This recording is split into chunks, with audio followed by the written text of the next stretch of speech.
Ms. Morgan. That's right, I'm doing this meeting. Okay, thank you. This is the school board briefing meeting for Tuesday, August 12th. It is 2:10 p.m. The first item on the agenda is Mr. Bob Serra, our legislative lobbyist. Welcome. It's great to see you. Great to be here. About a month ago, Mrs. Dozier sent a memo out about the platform development, establishing the timelines and the requests and the format. We received some submissions from staff and the board on items that were important to them and also recommendations for items to be removed.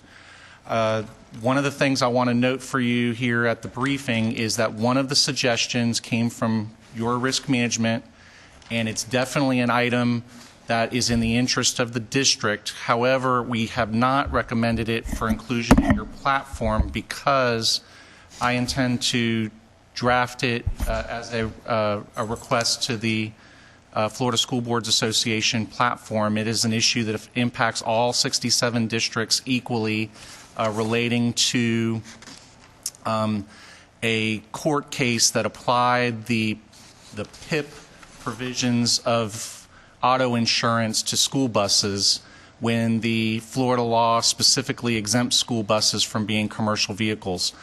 I don't really understand the court ruling because the law is very specific on the issue, but it is something that since the court has ruled improperly, one way to fix it is to have the law clarified, and the other is to go through various appeals processes, which I'm sure are ongoing.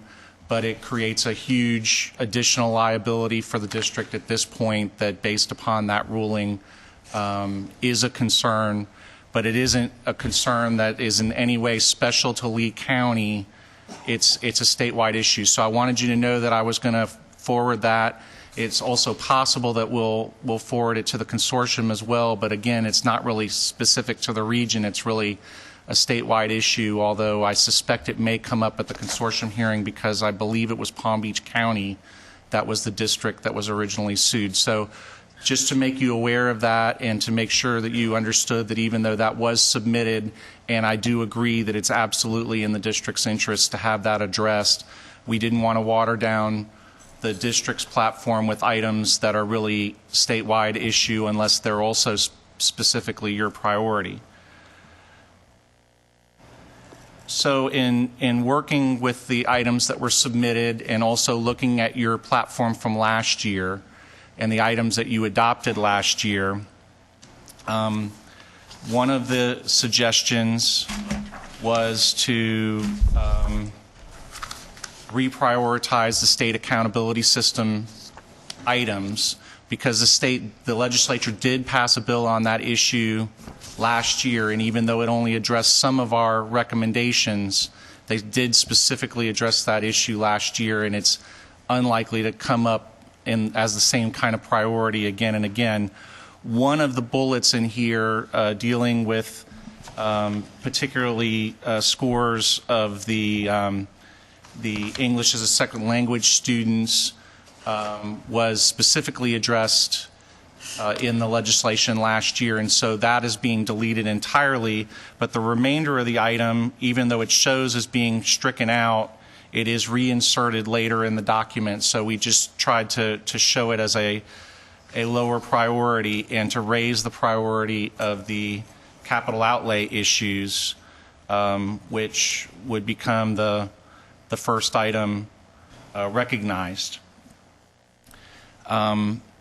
We added a preamble to this section to highlight the specific importance of this and why there is a looming crisis in capital outlay that is obvious, and the capital outlay budgets do not change on a whim the way that the operating budgets seem to. The projections for capital outlay budgets, both locally and statewide for PICO, are, unless there's a massive change in policy, project out for multiple years with a pretty good reliability. And so it wasn't a surprise that we're in the situation that we're in now.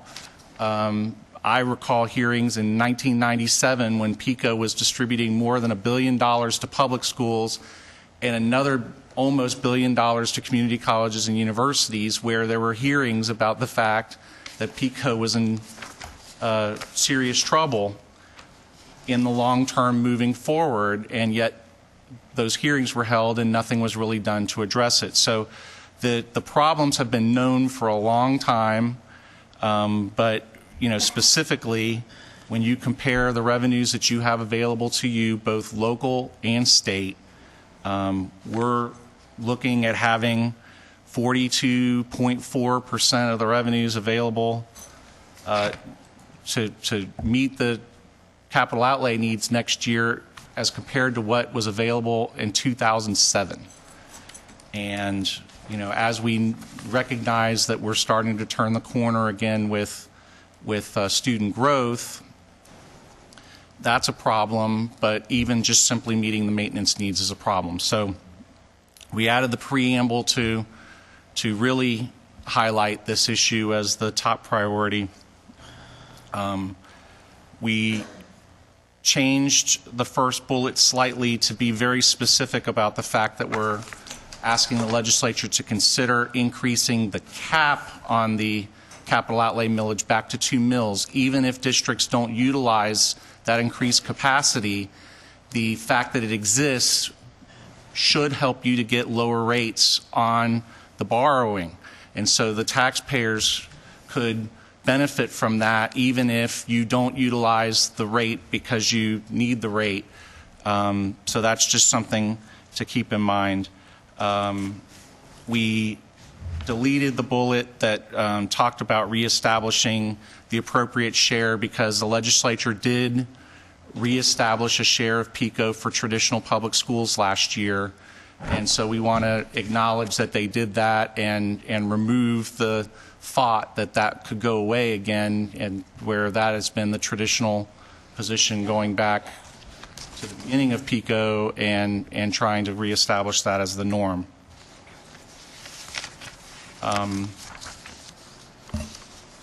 We did add a bullet that about reforming PECO revenue sources and reestablishing PECO as being the primary state support for public school capital outlay needs as a bullet, and that's really moving forward. The projections on PECO are that it's going to start to get more healthy than it has been, but as far as meeting the needs without doing some sort of reform on the revenue source, it will not meet the needs even just for higher ed if that was the only thing addressed by PECO in the future. So it's something needs to be done with PECO eventually, and I believe that feeling is starting to come around. Are there any questions on this item, since any of the items that are in this topic, since this is now kind of in the recommendation, the top priority? Mrs. Dozier. Not a question, but a comment. The bullet here that says maintain school impact fees and restore the 2.0 mil cap. When I had a meeting with Senator Benaquisto, she indicated that she says, would it help you if we did this? And I said, absolutely. And that's why that stronger language is put in there, because she's already indicated that that would be something that she would be willing to do. And also with the PECO, she told me that they put quite a bit in last year, but she's hoping they can put a lot more in this year. So that's another reason that we put that underlined language in there. So, Thank you. Other board members? No? Okay.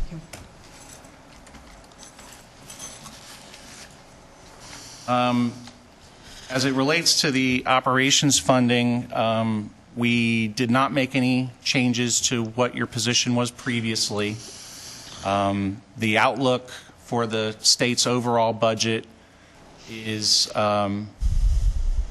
getting more and more healthy, both for what should be the situation when we come to next session to plan for the following school year's budget, but then the long-term 3-year outlook is continues to improve.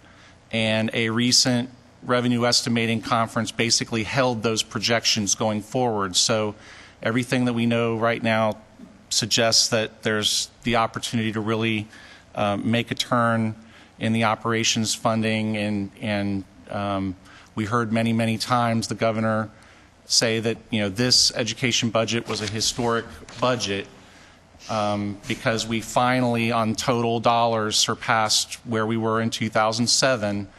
But in the next couple of years, there's going to be an opportunity to really invest in public school operations again, and obviously that's a position you've held in the past, and so we're recommending it to you again. If there are no questions about that, the next item is also unchanged. It deals with the local control aspects of the Constitution that talk about the school board supervising, operating and controlling all public schools within your geographical area, and charter schools by law are public schools. So it's without getting into the weeds of all of those issues, trying to maintain the fact that when something goes wrong in a charter school, ultimately you're still constitutionally responsible for it, not the legislature, not the State Board of Education, not the Commissioner of Education. And so those other bodies need to make sure that they're not in your way to establish appropriate charters and approve appropriate charters in the first place, and then also to have appropriate assistance and governance and accountability during the course of a charter's operation. It's not in any way meant to be negative to any of the charter schools or their operations. It's just simply a respect to the fact that that is what the Constitution says exists as it relates to both your authority and your responsibility. There's no questions on that. On the unfunded mandates, not in this past session, but in the session prior, there were many, many unfunded mandates that were piled one upon each on the other, and we took the time to note some of those specifically. In the last session, the one real glaring unfunded mandate specifically was the requirement for the extra hour of instruction, which ironically, based on the previous policies that were only on the bottom 100 schools, we would not have had a single one based on the previous policy. So we were successful based upon what we thought the policy was and what the previous traditional policies had been, and then they changed it arbitrarily from 100 schools to 300 schools, and we go from 2 to 9 and have to deal with the fallout. Now, clearly that's an unfunded mandate. We may want to spell that one out specifically. The irony being that in our operations thing, we do talk about extending instructional time as being a very efficient reform, but if they want to do it, then they need to pay for it, and then if otherwise you have that as a local priority, and to the extent that you have flexible money, that's what you've told them you want to do with it. What we talked about doing is essentially just getting back to the reject all unfunded mandates in the future, with, you know, clearly this most recent one is going to be discussed again next year, and it was part of the state's budget.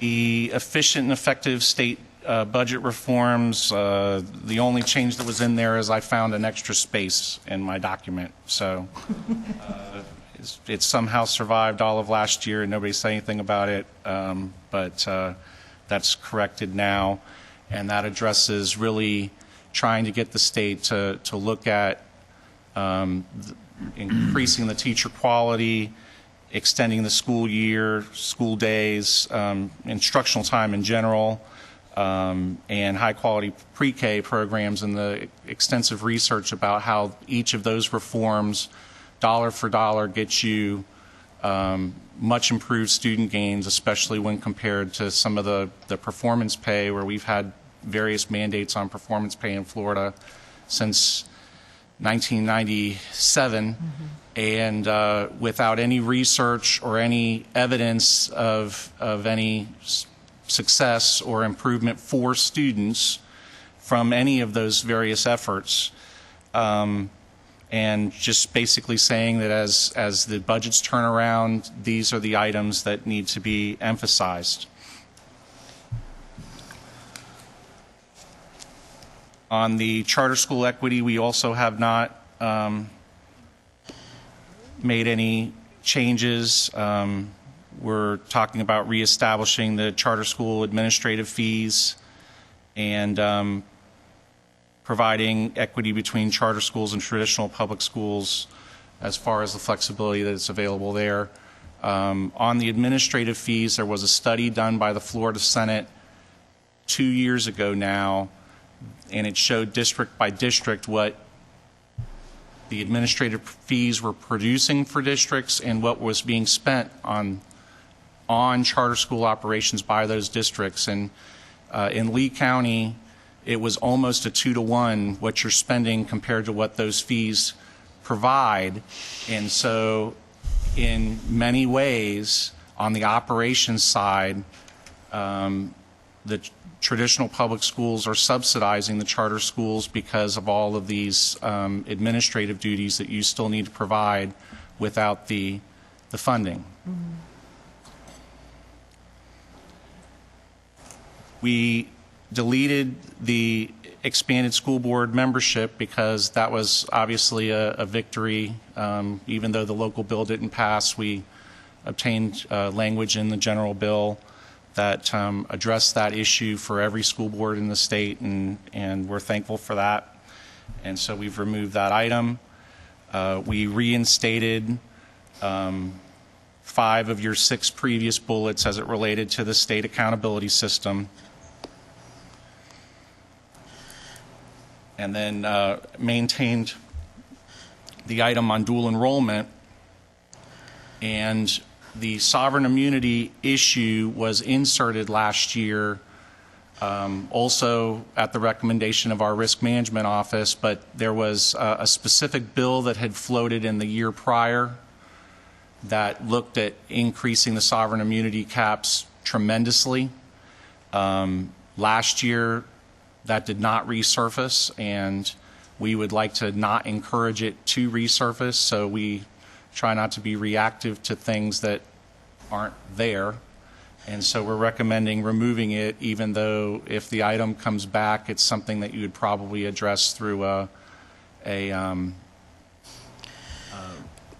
board resolution or something along those lines if it were to come forward later. And those are the items and the changes, and looking at your previous platform and the items that were adopted by the legislature or in some way addressed, and then the new items that were brought forward, and how,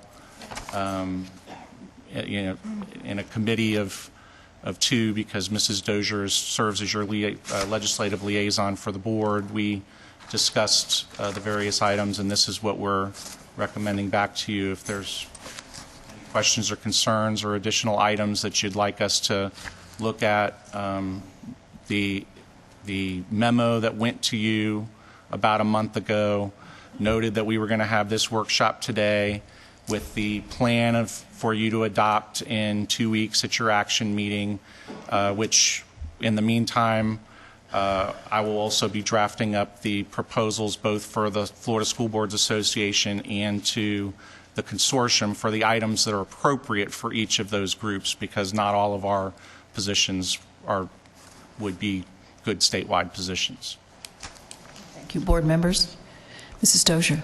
Well, I want to thank Bob for all of his work. It's always so easy to work with him. We've been working together now for a long time. And I thank you for your input, and also thank you for your your professional advice on how to put this together. Right now, board members, the plan is that, as Mr. Sarah said, we will bring this back on the 27th as it is, unless we have any changes, additions now. And also, in the meantime, if we are going to approve it, I might even try to go ahead and start working with the printing as far as what the layout will look like. And with that being said, any of your comments or questions? Mr. Scott? I also want to thank you for your work, Bob, and I know, having spent a little time up there, you can walk into almost anybody's office, they know who you are, where you're coming from on a lot of things, and collectively we appreciate that, and I know the folks that we represent appreciate it. I also have fears on non-election years as to the onset of amnesia amongst many of the folks up there. We're in a pretty desperate situation when it comes to capital, for sure. And the demands that we're beginning to see for new schools, more classrooms, more faculty, more. And I can't emphasize enough how important dealing with that issue is for us sitting up here and for our kids, so that they can get what it is we promised them in our vision and our mission. I recognize that many things on the list last year have in fact been accomplished, but a lot of them that are trickle-down situations continue to trickle down, and the trickle gets a little heavier flow. Seems like every year I've been up here. So we need coaching on how to best impact the people who are not only representing us in Tallahassee, but maybe representing other areas, because nobody's immune from the problems. I get tickled watching the ads on TV now. I did more for schools than anybody else ever did. I've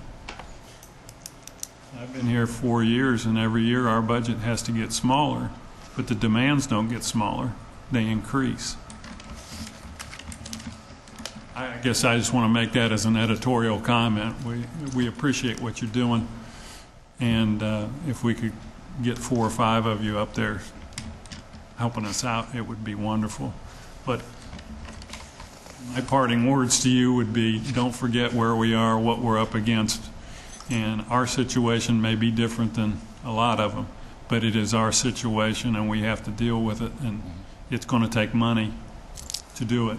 And raising millage, that's great, but stopping these other things from falling down the hill and into our laps would be greatly appreciated too. So anytime you see that coming up, I'd have the brakes screaming and hollering and say, whoa, wait a minute. So thank you for indulging me. Mr. Armstrong? Yes, I just wanted to echo just about the same thing Mr. Scott said, Bob. I appreciate all the hard work you do up there, and I know I get constant emails about things that's coming down the pike from you, and keep us well informed of, and some of the things that I read can be quite scary at times, knowing how bad some of this stuff's going to impact our students, our teachers, and I just want to say on behalf of a parent and a board member, thank you for all the hard work you're doing up there. And I'm sure if the teachers would see some of the things that you've been doing, trying to keep some of these bills from going through, they'd say the same thing. So thank you very much for all the hard work you guys have been doing. Mrs. Fisher? Yes, and I'll just conclude by echoing that and thanking you for being willing to explain and answer questions when they come up. And also thanks, Mrs. Dozier, for representing us and putting this together. Thank you. And I'll just echo what everybody else said. Bob, you do a terrific job. It's not always easy, and it's certainly not always fun. And you and Jeannie are a great team, and you've done a lot of good things for the district, and I really appreciate your work. Thank you for your presentation.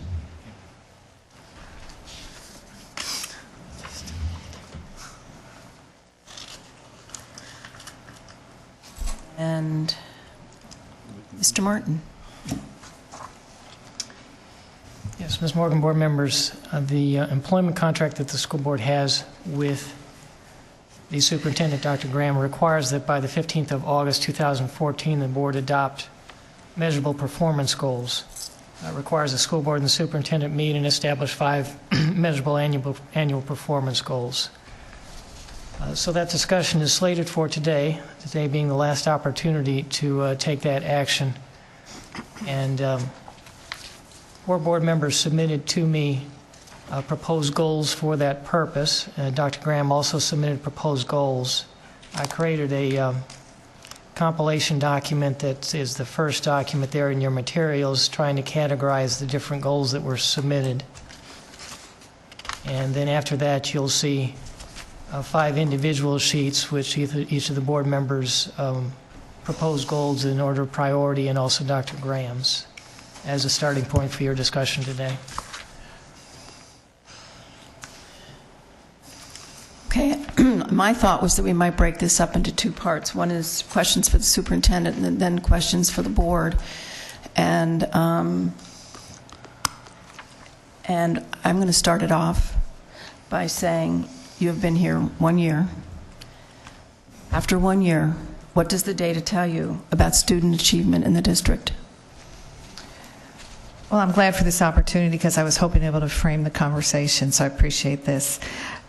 In the last year, we've increased our district grade from a C to a B. Our district has the 2nd highest overall point increase for large districts from 2013 to 2014. For only the 2nd time in the history of our district, all 4 learning gains columns saw an increase over the previous year. That hasn't happened since 2008. The percent making math gains saw a 5% point jump, the largest ever increase for our district. In 2014, the percent making reading gains was the highest ever for our district. 6 Lee County schools, Harns Marsh, Jay Colon, Patriot, Skyline, Treeline, and Harns Marsh Middle, first was Harns Marsh Elementary, each increased their grade by 2 letters. 20 Lee County schools improved their grade by at least 1 letter. 70% of the district schools increased or maintained their grade. And among the district schools, 40% earned a rating of A in the state accountability system compared to just 36% statewide. So I would tell you that I think we've done some positive things this year. We do work under the premise of continuous improvement, and it takes time, and you and I have had that conversation.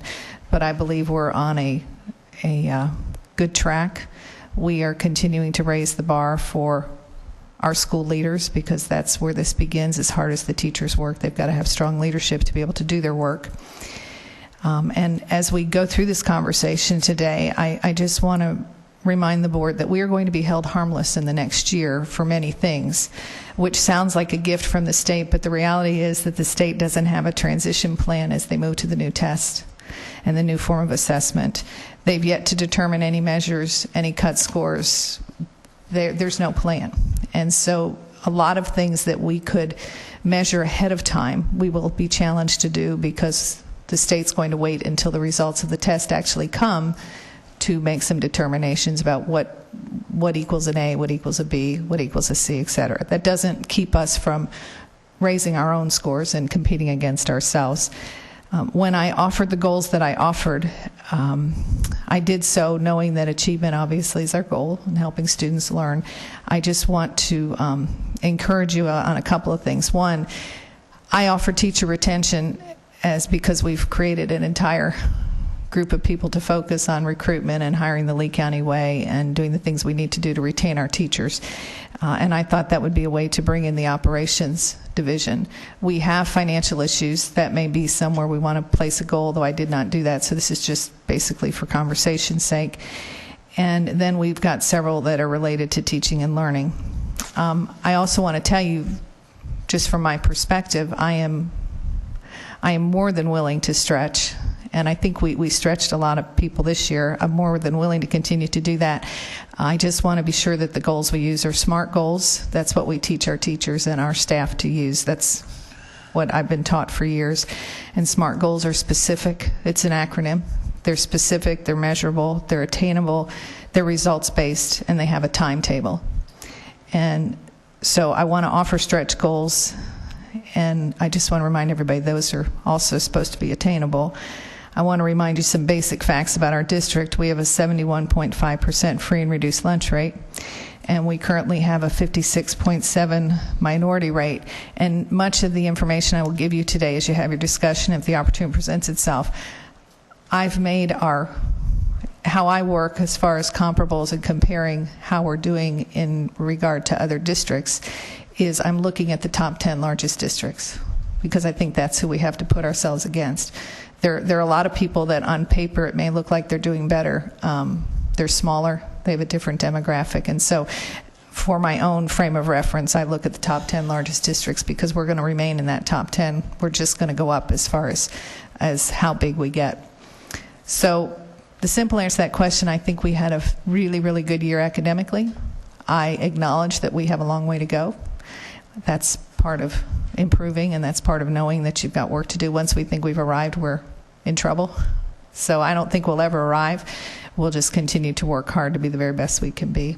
And I think I'm just going to say I walked into a less than stable environment, and I think that as the district, and it's not to say there wasn't great work happening, because there was in spite of all that, but having said that, I think we, and I say we because it's been a team effort at the schoolhouse and at the district, I think we've brought some stability and some focus and some direction, and I think we're moving in the right direction, and I'm very proud of the progress that we made during the last year. Okay, well, I worked on the data that was presented to the board, and I came to some bottom line conclusions, and I'm going to summarize those. And essentially, I look at this as baseline data for you going forward because you've had your first year in the district. So using the 3-year trend in 2014, there was no 3-year trend data, so we got a 2-year trend. In reading, grades 3 through 8, no change. 59% of our students are proficient, which means that 31% of our students are not. In math, the 2-year trend, grades 3 through 8, we increased in proficiency from 57 to 59%. In algebra, there was only a 1-year trend number given to us, and that was a 2% increase from 64 to 66%. In writing, grades 4, 8, and 10, the 2-year trend, we declined from 58% proficiency to 54% proficiency. In science, grades 5 and 8, the 2-year trend is no change, 50% proficient. So just looking at sort of the general, most important content areas, we range from 50% proficient to 60% proficient, with the exception being algebra, where we're 66% proficient. Well, that tells you that we have a significant number of students who are not proficient, and in a period of time during which we have spent Title I money, NEA money, Race to the Top money on building teacher capacity and building leadership capacity.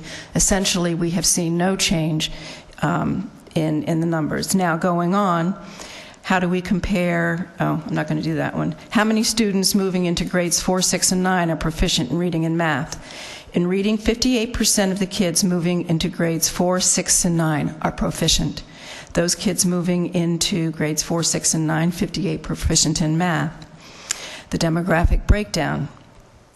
22% of the kids who are not proficient are black, 44% are Hispanic, and 29% are white, which suggests an income or an income factor as strong as a racial or cultural factor. Does cohort data suggest students who remain in the district become more proficient as they advance through their academic program? That was one of the data points that we asked for. And the data says, no, reading proficiency declined from 83% in grade 8 to 50% in grade 9. Math proficiency declined from 84% in grade 3 to 70% in grades 8 and 9. Is this true across demographic groups? Proficiency for black students in reading and math improved. For Hispanic students, proficiency improved slightly in reading and math. For white students, proficiency declined in both areas. What is the 3-year trend comparing non-Title I student performance with Title I student performance? Is there evidence the gap is growing? And the answer is no. In our 9 F schools, the average number of students passing reading over 3 years has averaged 39%, passing math 36%. So, given everything I've said to you, What are the two most important barriers in your mind to getting greater gains in student achievement? Well, I would tell you that we have a large population with a low SES, and that is a challenge. And I would also tell you about our population, our SES, just our basic size, and the fact that we are getting children from a lot of places with no language. That's to me, that's in my mind if I was going to give you off the top of my head. The other side of that, as you look at these trends, I want everybody to remember the formula changed to come up with the data that we're using. And I don't want to get in a data war, but the formula changed in 2012, and it changed to include all ELL and ESE students. And in 2013, it changed again when the writing proficiency score was increased. And I will tell you that among the top 10 largest districts, which, as I said, is where I'm going to come from, we are the second highest percentage of A and B schools at 65%. So we have amazing challenges here, and no one is going to deny that. And nor do I make it an excuse, but it is our reality, and so it takes time. I think I shared the data with you all a few weeks ago that we got over 16,000 children that came into our district this year, and I think I emailed it to you all, and it pointed out where they came from. And the top country was Guatemala, and Haiti was in there, and Mexico was in there. And we had children from 76 countries, I believe. We had children from every state in the union. We had children from, I think, I may be wrong on this, but almost 60 of the 67 counties. So we're getting children from all over, and we take on whatever they have when they come in. And I've said this publicly anytime I speak, we are the only country that takes whoever comes at the door. And so we have challenges with our SES. We have challenges with our language barriers. We have challenge that we have a large number of students with special needs. We're doing everything we know how to do, and then some, to meet those challenges. And I can only go back to it's going to take time. And the years that we're looking at and calling a trend are years that there was nothing consistent about how we were being judged and how we were being assessed. Okay, so my question is, those two barriers, we should be setting goals with respect to those barriers, because those are the most important things in the way of student achievement. Those are the things we have to tackle to make real significant process. But going on, so the question becomes, what is world class?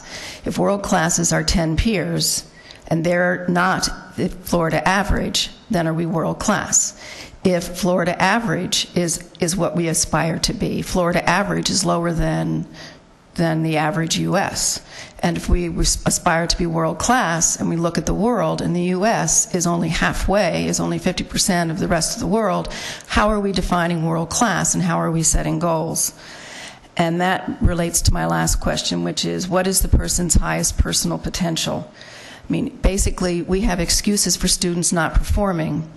So students are graduating never having recognized their highest personal potential, because our excuse is that they come from low-income or dysfunctional families, or they come from cultures or have cultural or racial issues that stand in the way of their achievement. That concludes my comments, and I'm going to open it up to the other board members. Can I respond to what you just said? Mm-hmm. If I said that we are only supposed to be as good as the best in Florida, that's not what I meant. What I meant was that that's where I am right now as far as comparing us, because we're one of the 10 largest districts. Before we can go any further, we've got to be the best in Florida. I'm a believer in dealing with my sphere of influence. Right now, my sphere of influence is Lee County, and then my sphere of influence is Florida, and then I go from there. And I would say, because I wouldn't want anybody in this district that works as hard as they do to be thinking that people think they're making excuses. There isn't a teacher among our teachers or an administrator that selects which children they believe can succeed, and those are the ones that they work with. We're working with all of them, and what I share, as far as you asked me what I thought the barriers were, so I shared that, and when I share that, I have no thought that that's an excuse. It's an explanation for why we are challenged the way we are. So I just wanted to clarify that. Okay, so board members, the questions for you are, we decided on a base salary as a board. What are our performance expectations for that salary? For what achievements might we expect to pay a bonus? How do we measure these accomplishments and justify a performance worthy of a bonus payment? Continuous improvement will always improve. What is the difference about student performance that makes it greater than continuous improvements and demonstrates a transformational shift in student achievement? And so I'm throwing it open to whoever, Mrs. Fisher. I just want to interject a couple of thoughts before I begin to answer some of your questions. When Dr. Graham sent us that information about the growth in school year 13-14, it was kind of like an aha moment for me, because I recognized that we lost over 14,000 of the kids we had in this district, and then they were replaced by more than 16,000 coming from other states, other counties, and other countries. So, you know, a world class, well, it's interesting to me that if you look at the research and some of the data for post-secondary education, many countries around the world are sending their students here for university. So I think that's an important fact just to consider. And then I thought, well, let's consider this. If there was an eye doctor who had 22 or 25 patients in his waiting room, and they all had different health and medical needs, and so he was expected to treat them and heal them within 9 months. He may have an idea of what it might be like to be a classroom teacher. So I think that when we look forward to establishing goals and deciding what they're going to be worth, I think we have to really consider these demographics, and I think we have to establish a realistic look and projection, because we are in a constant change of flux, a constant flux and change. And we can't diminish the work that's done every day. And I challenge anyone to visit any school and see what is happening with the majority, and I would say more than 90% of the students. You know, when I talk to my grandkids who are Lee County School students, there would have been no way that I would have ever had the information, the knowledge, the thought process at that age, because they're challenged with a major amount of vocabulary and information. And then there's the internet. So I think that as we try to hone in on what the goals are going to be, I think we need to look at management. I think we need to look at the fact that we are a people business, and then move forward with deciding which of those goals, which of those improvements are going to be the important ones for us as we move forward in evaluating Dr. Graham's performance. Thanks. Mrs. Dozier. Well, I'll start with down here under student achievement, because that is really what we are all about, down under the second line here. And the goal that I had there, and we really need to have goals that are measurable, because that's the way you tie the funding of these goals.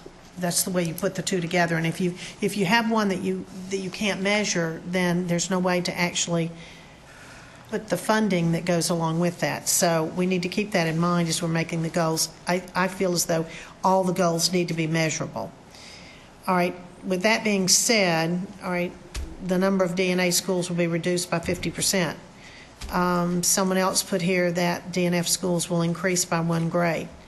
You know, either one of those, that would be something that I could certainly see should be attainable.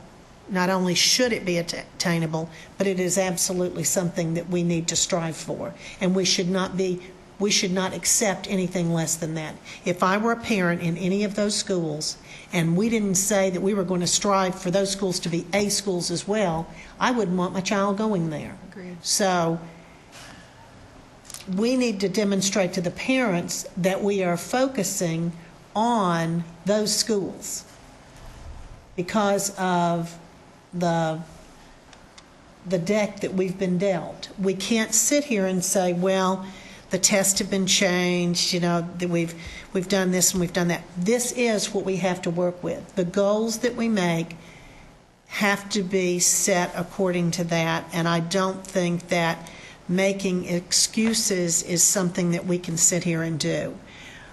We have to look at what we will accept and move forward that way.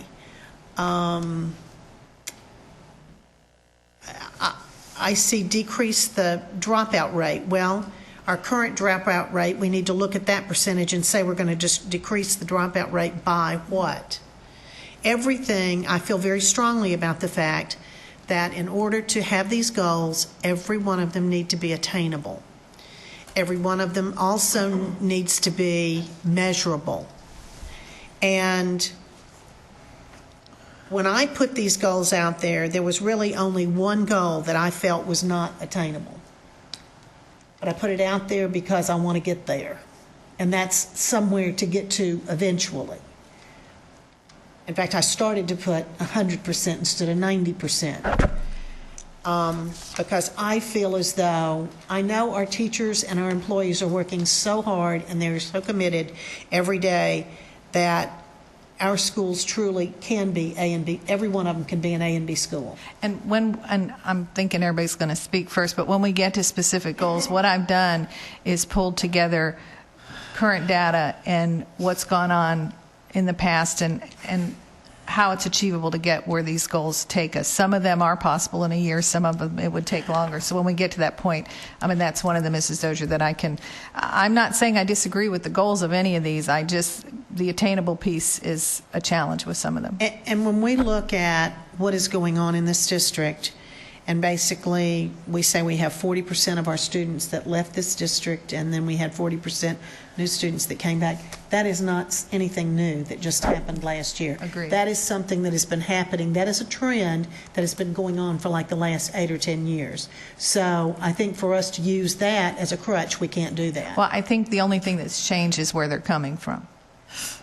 The variety of places. And again, none of these are excuses. I use them in my mind as explanations for why we have to frame things in a way that we can get at the issues. And whomever the child is that comes to, and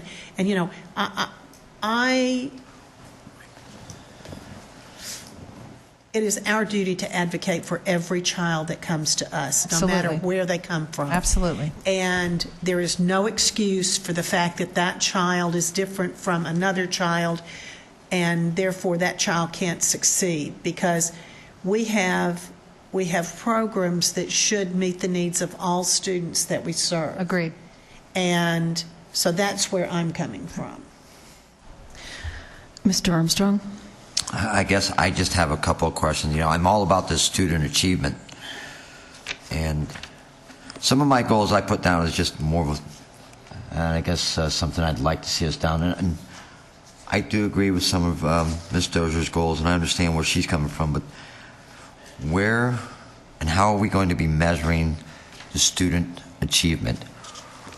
I guess maybe I'm asking you, Dr. Graham, where would you think we would be measuring it from?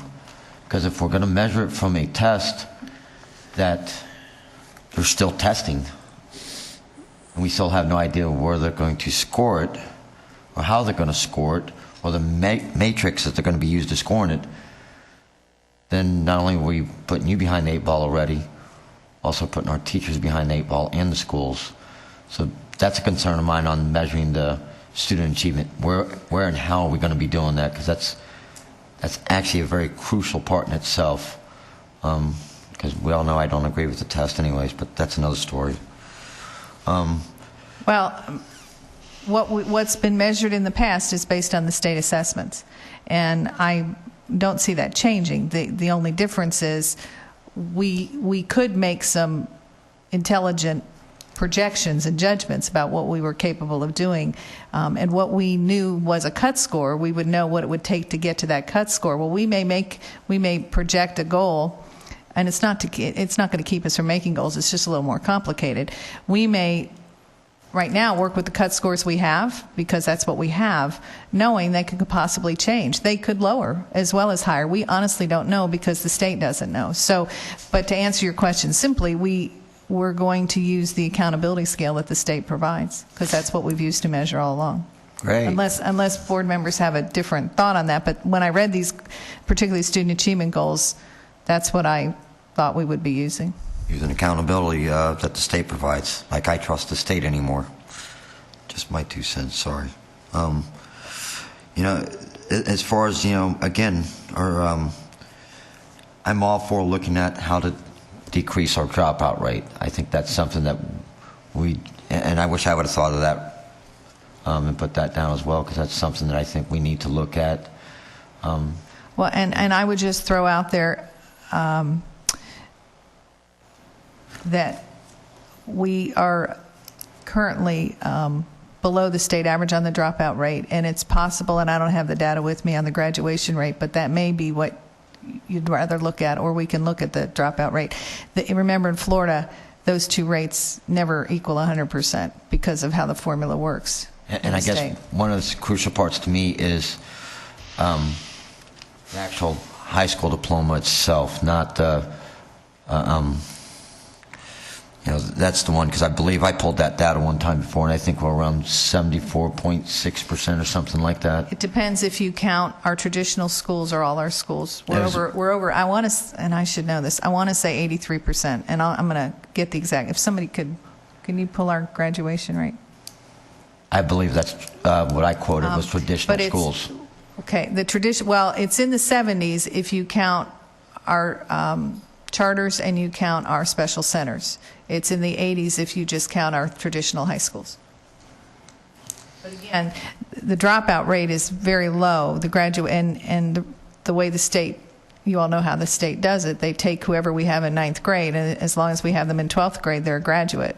If they have left by the time they're supposed to graduate, it doesn't matter if they graduate in 5 years. If they haven't done it in 4 years, then they're not counted as a graduate. So that number is tricky, because if we don't clearly know where the child goes and can code it as such that we know where they went when they left us, they continue to be carried by us.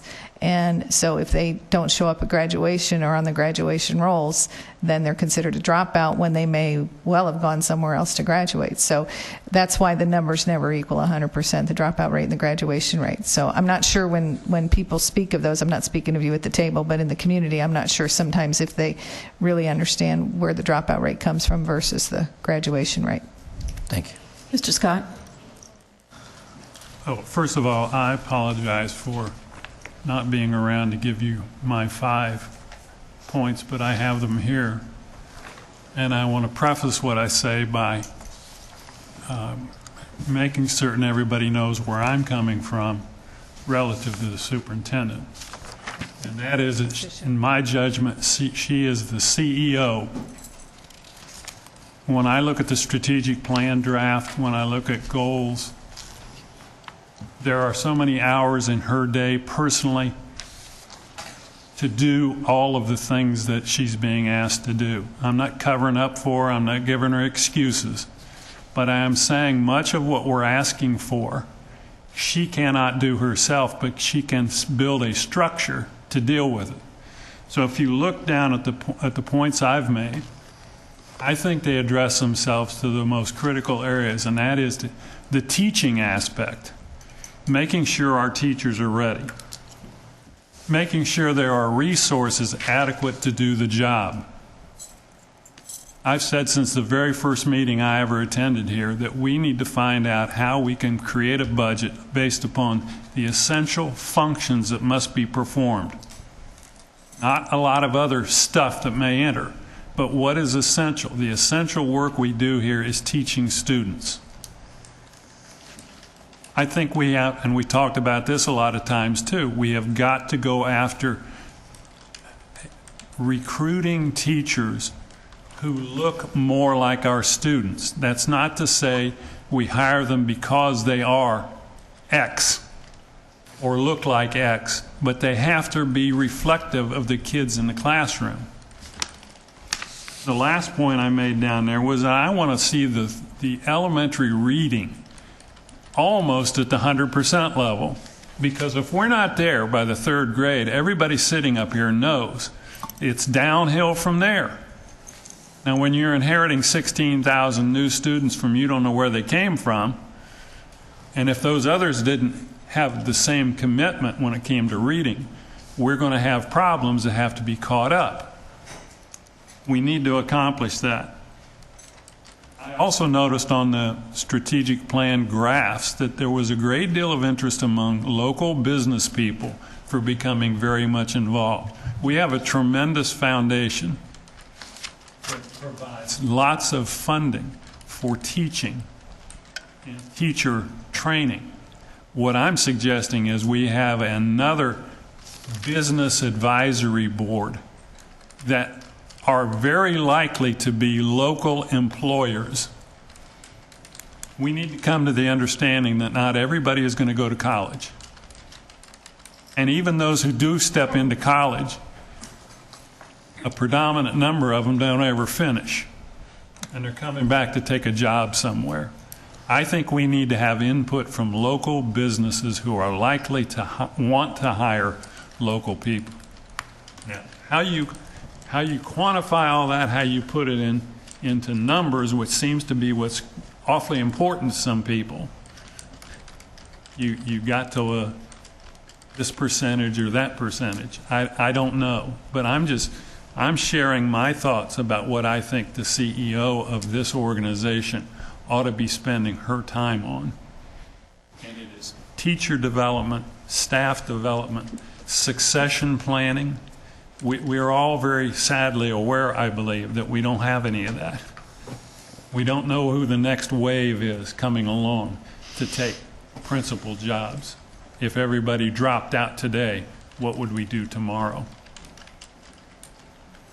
Those are my comments. Thank you. Okay, well, these performance objectives are laid out in 5 categories. I guess my question would be, does the board wish to pursue conversations around each of the categories, one being student achievement, one being school achievement, one being district achievement, one being management, and one being governance? Or do we want to simply start prioritize, see how many votes we get for each item that's on the list? I mean, that's the only other way I see to do it. So, board members? I think we should go by each category. Mrs. Dozier? Well, I will state again that when you are having goals, in order to have funding attached to those goals, you need to have specific percentages that you can measure. And the reason for that is because you are tying funding to it. And if it's something you can say, well, I don't know if that we met that or not. Well, maybe we did part of it. Well, what part of it did you meet?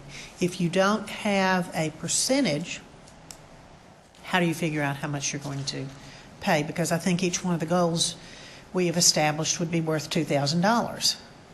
So, keeping that in mind, if you do something part way, how much part way did you do it? We agreed in the I believe it's in the contract that it's all or nothing. Sure, that's what it says. I think that we all sat here and decided.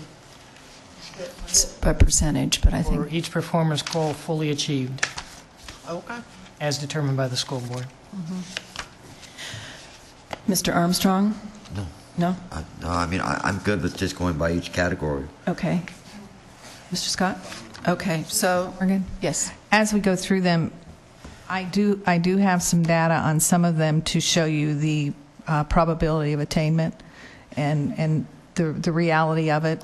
And in some cases, goals that I shared are very similar to ones that at least one board member shared, and I can show how it could probably be met if there was some sort of compromise between. So I'm share that just to say, as you go through them, I'd like the opportunity, if it looks like we're headed towards one, or if I can do it at the beginning. For instance, the reading goal for grade 3, the percentages, I'd like to talk about where we are and and the expectations that are listed. Okay, well, I think what we should do is establish what the most important goals are, and then we can talk about what the baseline will be and what the expectation will be. Does that make sense? Okay, so we'll start with student achievement, and we have 9 different proposed goals listed. I guess what I should do, or what we could do, is just say to everybody, what's the most important student achievement goal you see listed here? Well, if I may, Yes. I think that reading is something that is extremely important, because if a student can't read, then a student can't perform. And I think that that is one of the most important things that we do, is to teach students to read. Because if a student can't read, a student can't do word problems in mathematics, for instance. So I believe that we should have something, and I'm not saying which goal or whatever, but I do believe that we need to have a goal relating to reading. Agreed. Concur. Agreed. Okay, so we're How going... close are we to my dreamy number? May I just, the two of you listed reading goals. Could I share with you what I have? And then maybe that will help you all figure out which way you want to go with reading. The one of them is that the current grade 3 reading go from 57%, which is what it is currently, to 65%. That's an 8% increase. The largest increase this county's ever had in grade 3 reading in any one year is 3%, and that was in 2009, before ESE and ELL were added into the proficiency calculation. So 3% is the highest there's ever been, and that was before, again, the two groups were added. The 2014 state average increase for all reading was 0.5%. Traditionally, in Lee County, there's been an approximate 10-point drop in proficiency between 2nd and 3rd grade, and I spoke with Ms. Morgan about this. Second grade data, I don't know if I told you this part, but second grade data is unavailable statewide. They don't report that. But we know here that traditionally there's been a drop. And that's attributed to the assessment that's used to measure proficiency it changes. We use our own in second grade, and then we go to the state in 3rd grade. And so Ms. Morgan and I had a healthy conversation yesterday about we've got to look at 2nd grade and figure out, or 1st grade, or kindergarten, and figure out what we're going to do so that they perform better when they actually get to the 3rd grade assessment. As I said earlier, in FY15 we'll have a new assessment. We have no way to review it at this point, and the cut scores will be determined after the test results are reported. The percentage of districts, remember I said the request is for an 8% increase. The percentage of districts that made an 8% increase in proficiency has never happened. There's no such evidence. There's no evidence that such an increase could occur in 1 year. Looking at previous superintendent expectations around reading, it was between a 1.5% and a 3%, with the exception of 2007-8. And the expectation was a 7% increase. The increase was actually 3%, and the superintendent's goal reflected the next year it was dropped to 2.2. That's if we went to from 57 to 65%. And then another goal was given for reading scores that all grade levels would increase by 10%, and I got clarification that that was about gains. And gains are, you're looking at every student, level 1 through 5. Proficiency, you're looking at levels 1 and 2. So our current status is that 67% of our students made reading gains last year. 33% failed to make gains.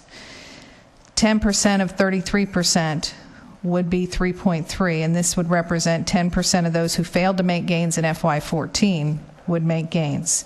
If we rounded that to 3%, the goal then would be that we make a 3% reading learning gain, add that to the 67%, 70% of all of our students would make gains.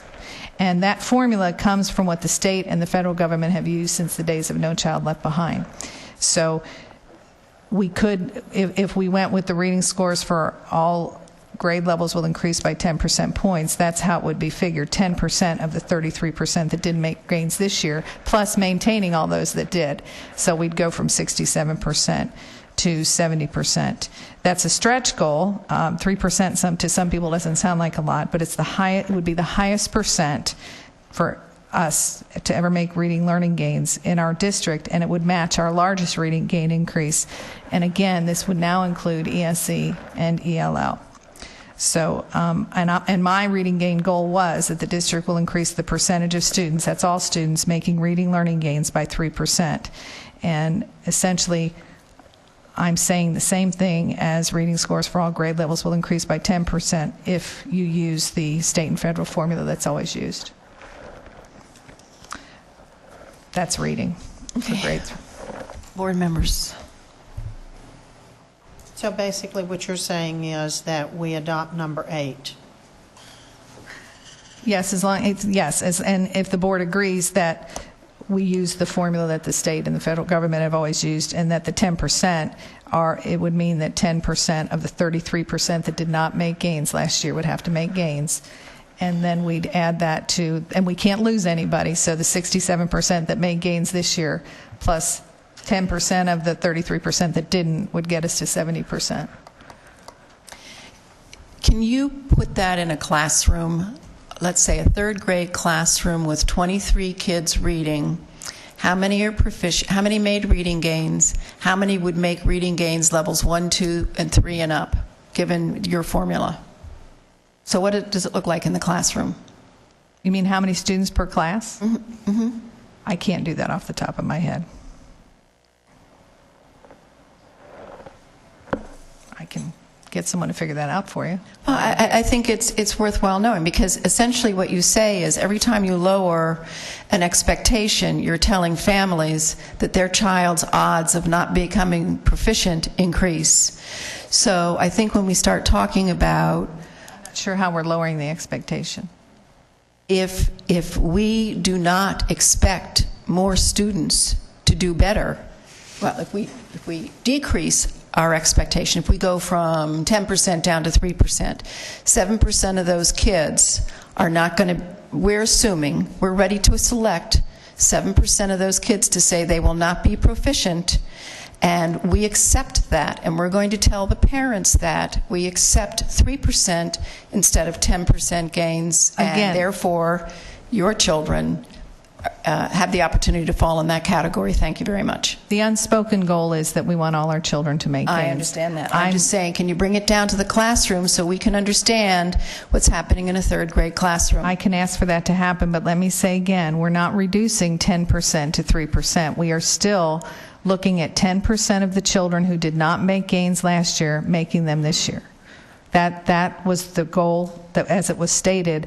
I'm just sharing how the formula works. Okay. We want 100% of our children to learn more this year than they did last year. And we're going for 10% a year now.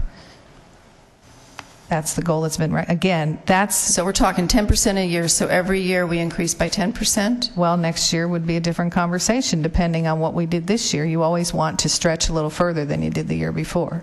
Okay. And if I can interject, I've been doing this for a long time, and we always tried to set goals that were attainable, but at the same time they were stretch goals. And, you know, we're basically sending a message out to our schools that we know that you can attain this. You know, that's my message. Mm-hmm. It's, you know, we have schools doing it. And right now, knowing where we are and knowing we have some challenges, but knowing where we are, that 10% of reading scores for all students to improve, I think that's very attainable. And then the next year we look again. And that's the way I have approached this every single year. And whether we use the language on number 1 or number 8, it doesn't matter to me, because basically it's the same thing. I know that I think number 1 sounds better than number 3, because it's... Are you saying that that's a goal that should be embedded in the salary we pay the superintendent as is, or are you saying that that should be a performance component? In other words, we're paying the superintendent to achieve certain things. Right. This is about going above and beyond, I assume. Absolutely, and I think that this is going above and beyond. Okay. I think that this is, you know, knowing where we are right now, I think that this is a goal that can be attained. I think it's a stretch goal, especially because we've got the ELL students and we've got the ESC students that are now taking the test as well. So, I mean, I believe that it can be attained, and I also believe that it is a stretch goal. And I think that I think we need to, the language we use, I think, needs to indicate that we want it to be a stretch for us and for the schools. Well, and I can tell you that if we would use the reading scores for all grade levels will increase by 10% points, what you said. And I just want to be clear on what the 10% represents. And it would still take us from 67% to 70% of our students who we have the 67% that made gains. They will continue to make gains, and then we'll get 3% more that will make gains. And again, and I understand this is tied to money, and that's well, it's fortunate for me, I guess, if it works, but it's unfortunate because I don't want anybody to think that I wouldn't be as realistic and as direct as I am about this, even if it wasn't attached to money. I am realistic about what is doable, and I want our teachers know, our leaders know, we want every child to learn. And we talk about reaching their highest potential, whatever that looks like. We talked about years ago when I was a teacher, man, what we're coming to is an individualized education plan for every child. Well, we're here. And so we get that. And I want to be clear, we want every child to learn, but when we're going to create goals, because these are my goals, but I'm not going to be in the classroom. And so I want to be sure everybody understands, I don't want to put something, I want to stretch us. I don't want to put something out there that's just going to defeat people before they even start. And I think that's what Ms. Dozier is saying as well. Mrs. Fisher? I want to say that the reason I like the district will increase the percentage of students making reading learning gains by 3% is, it's going to depend on where you are. If you're at the Sanibel School, you may be already reading on a level 5, and you're not really going to make gains per that state assessment. Yet, if you're at Orange River Elementary, you are probably going to make dramatic gains. And I think we recently had a presentation at another briefing meeting by staff that illustrated that for us with charts and everything, that when there are more gains to be made, that's going to happen. And we are selecting 5 goals for the superintendent that we're going to average out district-wide. So considering the variables, considering the demographics and the size of this county, I think that we have to make sure that in addition to specific and measurable and attainable, we have to be realistic. And I'm confident, and I know we have because I've looked at some of the charts from the schools, and those places, those differentiated accountability schools, are going to be the schools where we're going to see the most gains. And that's exactly, really, bottom line, what we want, money or no money. And then we look at state assessments, and I'm sorry I have to interject this, but state assessments basically, and we see that they have been designed for kids to fail. So that's why the difference between 2nd and 3rd grade. I worked in schools since 1960. I see it, They're designed for kids to fail and retake and retake. Just follow the money. It's all about people making billions of dollars. And we can all look it up on the internet where that goes. But I think when we talk about our kids and we want them to be successful, we want them to know how to read because the world is opened up to you when you can read.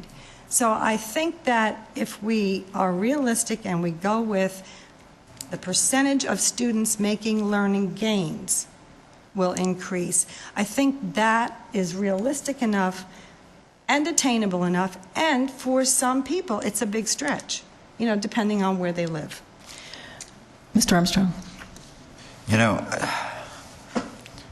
I've done a lot of research on the gains, where we started, where we're at, and I've had a lot of different conversations. I've even had conversations with principals, teachers. I put down I'd like to see 4% across the board, and I knew that in itself was a stretch. And I'd still like to see 4%. I really would. 10%? Let's shoot for 100. Let's just do it all. Because that's basically, I still have to be realistic here, and I'm just not. 10%, I know is very hard. I don't know if any Dr. Graham, if you can help me out, I don't think any district in the state of Florida has ever gained 10% in 1 year. As I said, the first one was at 8%. That's never happened. And the 10%, if we're talking about reading gains, can happen as long as we use the formula that the state and the federal government use. I mean, I'm all It's been for. about 12 years, I think, we've been using that formula. I'm all for, trying to reach out for the attainable goals and trying to stretch it. I really am. But I also have to look at what goals we're setting up here. We're putting it on the principals and the teachers out there, too. This is just not about what's up here. This is also about what's out there, and that's why one of the reasons I've took the opportunity, and I've talked to some people last week. And I guess I'm just a little worried that if we start making these unattainable goals, that we're going to be hurting ourselves more in the long run than what we do right now. And it's just my humble. I mean, I would be in favor of 4%.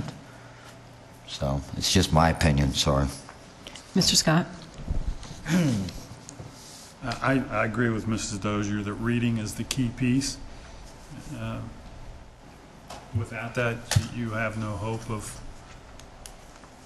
being able to pursue anything further to whatever extent you'd like to. And what number you come to is obviously, it's a complicated way to find out how you measure it. And I don't know what the answer to that is, but reading has got to be a part of it and the key part of what goes on in terms of our students. Okay, so it's going to be reading goals, reading gains. District will increase percentage of students making reading learning gains by 3%. Mr. Armstrong has suggested 4%.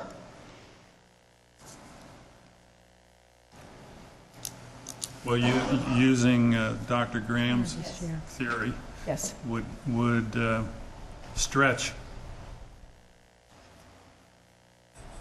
the current situation, and that's all right, as far as I'm concerned. Because I don't think we want to lower the hurdles just so they can be jumped over. 3% would be the highest percent to ever make reading learning gains in our district. It would match our largest reading gain increase prior to ESC and ELL being added. Okay, so we have consensus. We're going for 3%. Yes? Just to be clear, again, so we can determine whether it's been met, 3% or 3 percentage points. If the baseline is 67, then 3% would be 69. 3 percentage points would be 70. It does. I just want to, well, at this point it says 3%, number 8, which is one we were most recently talking about, so we just need to be clear whether it's percentage or percentage points. Well, we were talking about 70, so it should be percentage points. Percentage points. Points. That was my impression. Thank you. Okay, school achievement. There are 5 suggestions.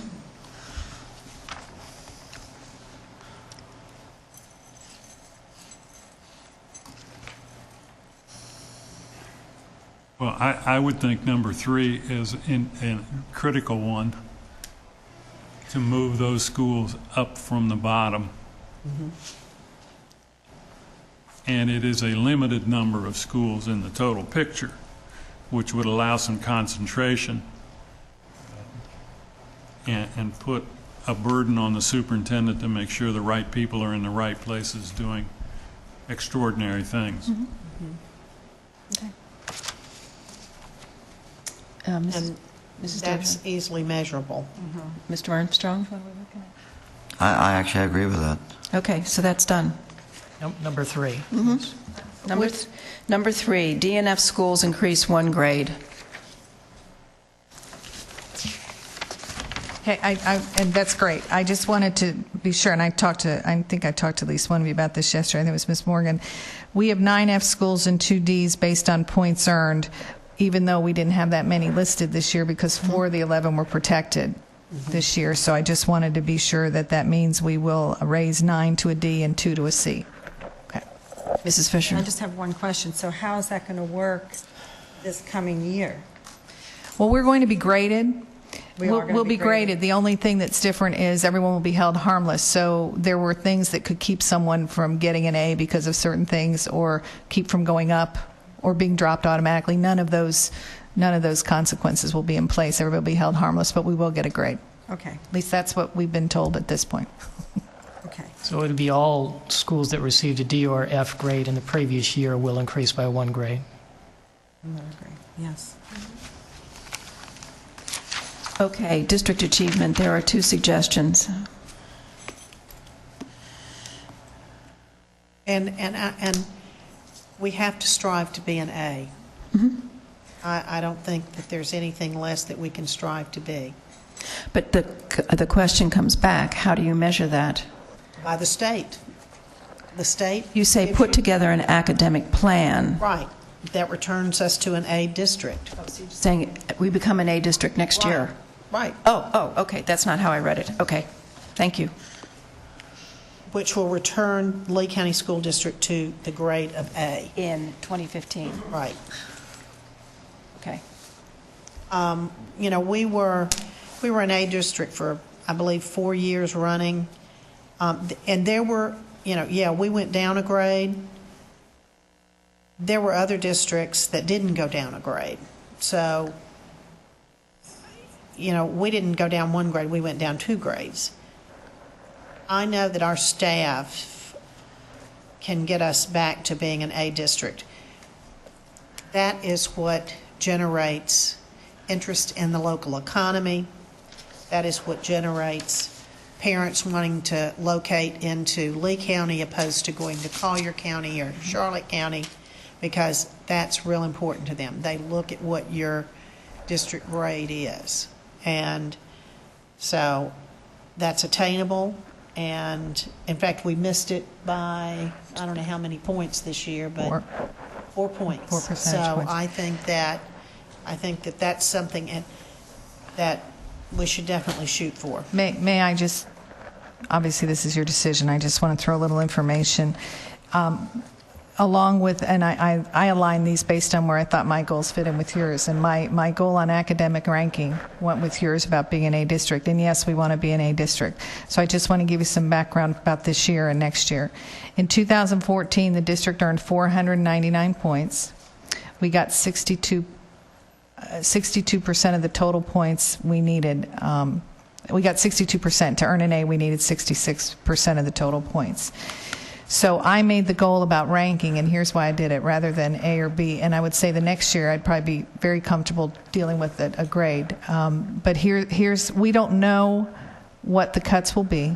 Well, I'm going to stop you for just a Okay. second, because I'm going to tell you something that I have gotten a lot of feedback on. You made a comment when you were out speaking publicly, and you said that the district is a C and that's okay. I've heard that I said that. I don't know where I said that. I can't tell you the number of people that call me on the phone and said, if this is what y'all accept, then y'all are in trouble. Okay.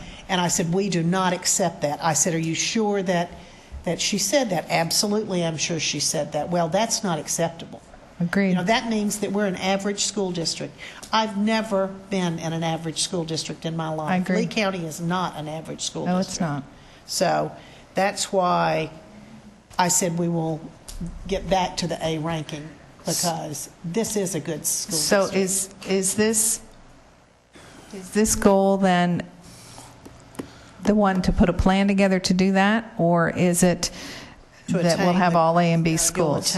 you'll attain the grade of A. Yeah, it's not about putting together a plan, it's about attaining an A. Right. Okay, then, The superintendent will direct teachers and staff to return Lee County School District grade to an A. If okay. you would take half of the F schools and move them up to D, Yeah. you would become an A school district. Right, exactly. Thank you. To me, it's limiting the scope of what needs to be done and focusing in on what really needs help. And that's those people at the bottom of the list. And I understand the goal. I will tell you that moving up several schools doesn't necessarily, it really doesn't work that way, but that's okay. We're going to be an A. That's the goal. Well, you got some that are Bs that ought to be As and so on and so forth. I'm just saying that it can concentrate the efforts again.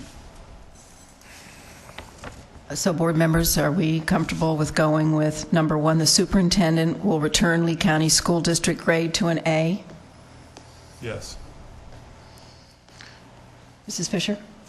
Yes. Mrs. Dozier? Yes. Mr. Armstrong? Okay. All right, management. Well, I think as we look at these 6, we also have to look at one. There are several of Mr. Scott's here that would also be underneath those. So I think we would have to put number 1, his first bullet point, his second bullet point, third bullet point, 4. I'm not sure if that would come under management or not. Governance. I'm not sure that would come under their governance. Yeah, that might fall under governance. And then, of course, We've already discussed the reading. reading we've already discussed. So does that satisfy you, Mr. Scott? That The first 3. The first 3 go under management and the next one goes under governance? Yes. Okay.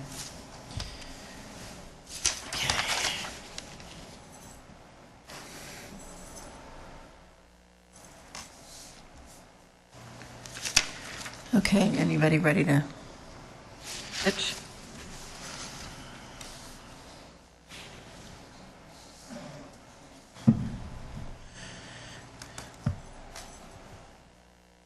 Well, I'll, since nobody's talking right away, I know that this budgeting process has been talked about for a long time.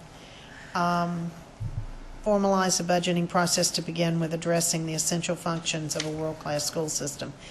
And we had been calling it something else. We weren't calling it essential functions, but we were just simply saying, what is it that you have to have? What is it what is it that's funded? That's the first thing you have to look at. What is funded? Then, how much money do you have left over after you do everything that's funded? Then you start working on the happy list, if you will. So I know it's clear in my mind what he's asking, what Mr. Scott is asking for here. And I think that's the way you get there, is by you identify everything, you look at your entire budget, identify everything that you have to spend that is mandated, that you have to spend. And then whatever is left, then you look at the rest of whatever you want to spend and you decide whether or not it falls in line with essential functions. Will it get us to where, in other words, will it get us to where we're saying we need to go in the strategic plan? Correct. Okay. But how would you, well, you don't have to measure it, but how would you say whether or not that's Yeah, it was been done. attained or not? I don't know. That's the only sticky wicket here is, I don't know how you could say whether it had been attained or not. Well, first of all, have we even defined essential functions? Because what might have been an essential function 5 or 6 years ago may not be today. So I think we need to know what we're talking about when we say essential functions. It's what keeps the rooms of the doors of the classrooms open, teachers in front of students, doing the things that a school district is required to do. That would be neat. I can reflect as a buyer in a department store. I had X amount of dollars when I went to market. The first things I had to buy were the things I could never afford to be out of. If I had money left over from that, I'd get the, gee, wouldn't that be nice to have stuff. And then if I still had a few dollars left over, I'd explore some wild ideas and spend my money that way. That's, in essence, what I'm talking about here. And I know what you're saying, Mr. Scott, bless you. I think we need to be able to list it and define it, in clear language so that everyone can understand what it is. Well, that first That comes we- with a definition of what's a world-class school system. And I can't put my arms around that one yet today, Right. okay? So Okay. maybe that's one you want to leave off the table. Okay. All right, so let's- However, I hope we don't forsake looking at a budget building opportunity that doesn't start at the bottom with nothing and add to that rather than start with, oh, we got all these things that we have to do. Let's find a way to squeeze them in. It's the old zero-based budgeting process. I have nothing, what do I need? Now justify it. I think our intention is that the budget process will align itself with the strategic plan once it's been Right. I see teacher retention, documented transparent policies, improve another one. recruitment, and detailed succession plan. Those are the only ones that I see objective. Number one and number two, I think, both fall in the same category. How would you say that's been attained or not? Number three, however, that would be easily to say whether that's been attained or not. If you're talking about whether or not it's developed or not, was there a succession plan developed for each level of instructional and administrative staff in the district? I mean, that, Well, I guess my question would be, is that the most compelling thing that we have to address? well, I'm Okay. saying, look, all right, that's one right there, and then we look at these others over here. Okay. And I think, May I just throw in, as you're looking at them all, that the recruitment of classroom teachers, you've already said you're going to hold us accountable for improving the diversity among our teaching staff in particular, but among our staff as a whole. So in my head, that one's also measurable. But that would seem to me to be an easily measurable one because we will know fairly quickly what the makeup of the student body is. And therefore, you could match that in whatever way with the makeup of the teaching and administrative staff. I would like to open up the communication one to embrace performance evaluation by saying that effectively every person and every department and every school that provides a service gets evaluated using a third-party vendor. And that way we'll know it's not just about how we communicate with and amongst ourselves and the community and the stakeholders. It's the effectiveness of the communication, not just the amount, and the quality. are you looking at number three? Yeah, I'm just thinking about opening that up to move beyond communication to essentially make that sort of a management assessment piece. Are you suggesting our employees be evaluated by someone outside? No, the customer satisfaction, yes. The customer satisfaction piece, yes. So like a community survey or? Exactly. Gotcha, okay. Right. I was thinking evaluations and I was No. confused. Okay. No. Mm-mm. Okay. So But I what do you're believe saying that is- central office people should be evaluated on the quality of the service they deliver to the schools, and that would also be a third-party vendor. So that would be, And I would say some of our individuals might be, it might be positions that get evaluated by like a third-party vendor, but not people, positions.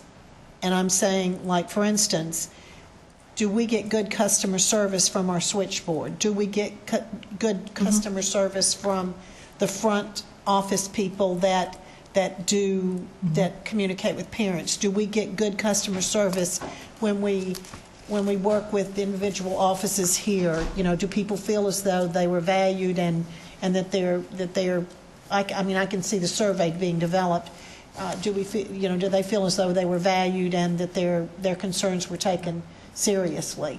I can, so I think to answer your question, I think it would be a whole group of people that would be evaluated by a vendor. Yes. I'll need direction because there's a cost to that. The bigger it is, the more it costs, and I would need to know who we would want to survey. I'd need more direction. That's all I'm saying. It's certainly measurable, but I would need very specific direction, and there would be a cost associated with a third-party vendor doing a very large survey. Yeah, we already have a contract, right? With Gallup. A lot of this stuff, right? It's a very specific, what we pay Gallup for are very specific. Okay. My concern I'm not about... saying they wouldn't do it, but I don't know that it would fall with what we had. I would have to look at that.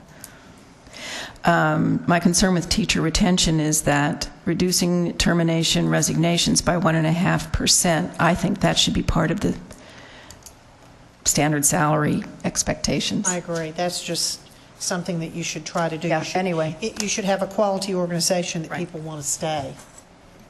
I mean, that brings me to number 2 up here for student support services, quality structure. It says ensure that all staff is informed, offered opportunities for development and appreciated quality structure. And we had this years ago and we've had so many new people that have come in and I realize there's a cost associated with it, but we've got so many new principals now that have never had any quality Right. training. We- I think the day has come that we need to go back to looking at how many people need to be, Just the basics of quality. yes, the basics of quality, just like we did years ago. Yeah. Because That's- since that was done, we're talking 10 years has passed. We have to go back to Sterling and start over. We don't have to start over with everybody, but we probably have levels of development there. Right. So how do we measure that? And let me make another suggestion here that I was going to make later, but I would like to go ahead and make it now.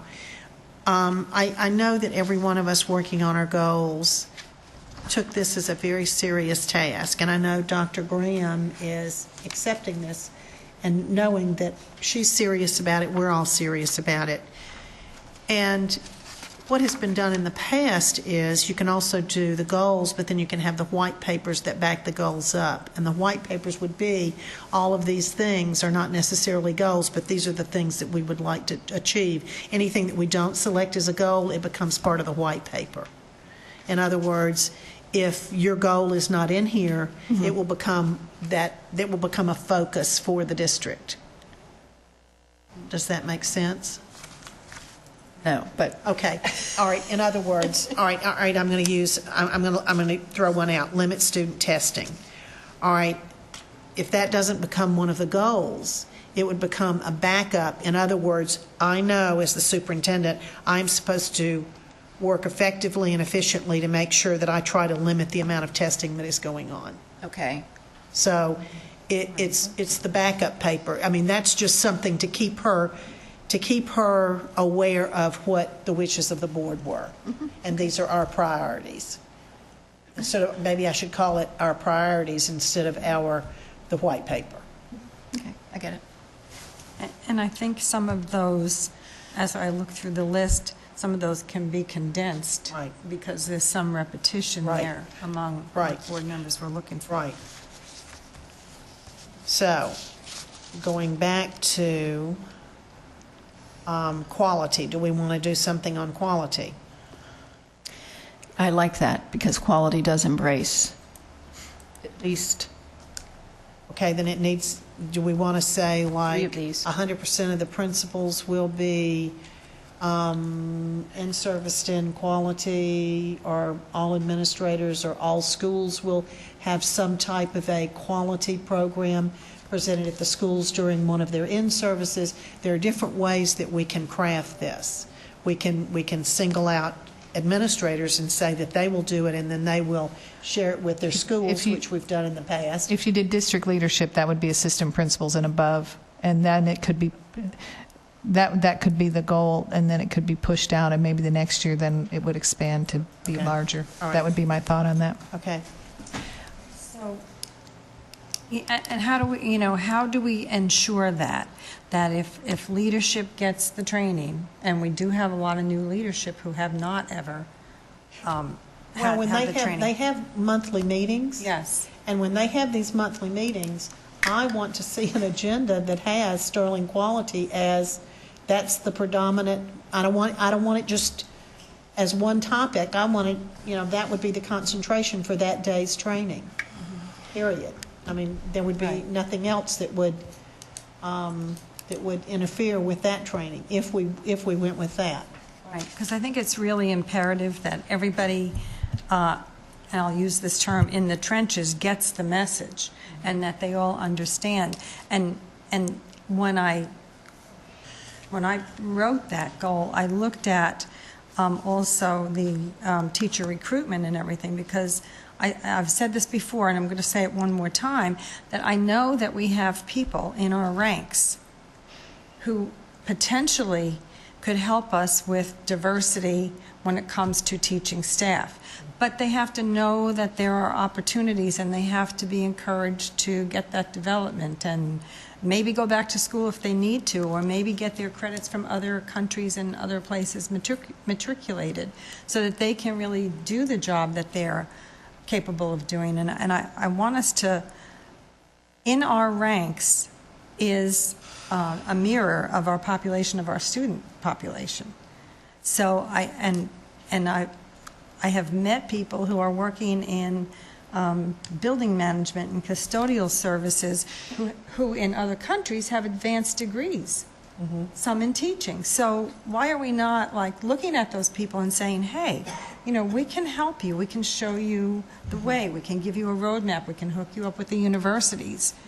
And there are ways of doing that. So that was another thing I was thinking in there, and that's probably one of the backup white paper things. But Well, yeah. when I heard you say that you wanted to make sure that quality gets driven all the way down into the organization, and it brought to mind a saying that some of you may remember: the main thing is the main thing, because the main thing is student achievement. Yes. And that is something that stuck with me, because that everything we do should be to produce student achievement. Again, and I likened it to the man on the moon, the man that was up on the pad, the launching pad, and he had a broom in his hand and he was sweeping.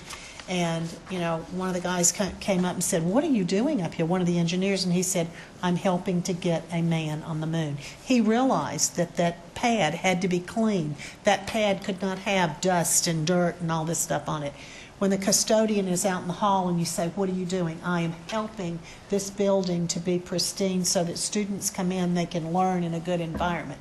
Everybody is valued. That's what quality is. I'm getting on a high horse here, so I got to be careful, and I realize I'm getting on a high horse. But and it should be drilled down. And I know there was a time in this district when every student in this district had a folder, had an achievement folder at all grade levels. And I know I'm probably getting eggs thrown at the TV for some of the people that are watching this right now, because and it's not another thing to do, it's a way of life. It's a framework. Quality is a way of life And if it's done involving right. the student in their own progress. Absolutely. I just want to ask the gentleman down here if they would like to Oh, I'm sorry. jump in. 'Cause we're having, are you okay? You were all looking We're in having that a girls' direction, that's fine. conversation here. That's fine. Okay, all right.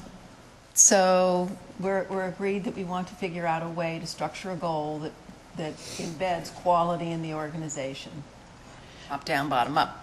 Well, Thank you for saying top down, bottom up, because pushing quality down, it rarely works. And when we did it before, we did what's being suggested. We gave information and gave frameworks, and then and it started with leadership.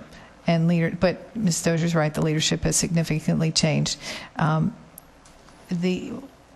It started with leadership, and those who really took hold, it very quickly work from the bottom up, and that's where the achievement folders came from in those individual Identify schools. those schools And we right still now. have schools that I believe are using those tenants. So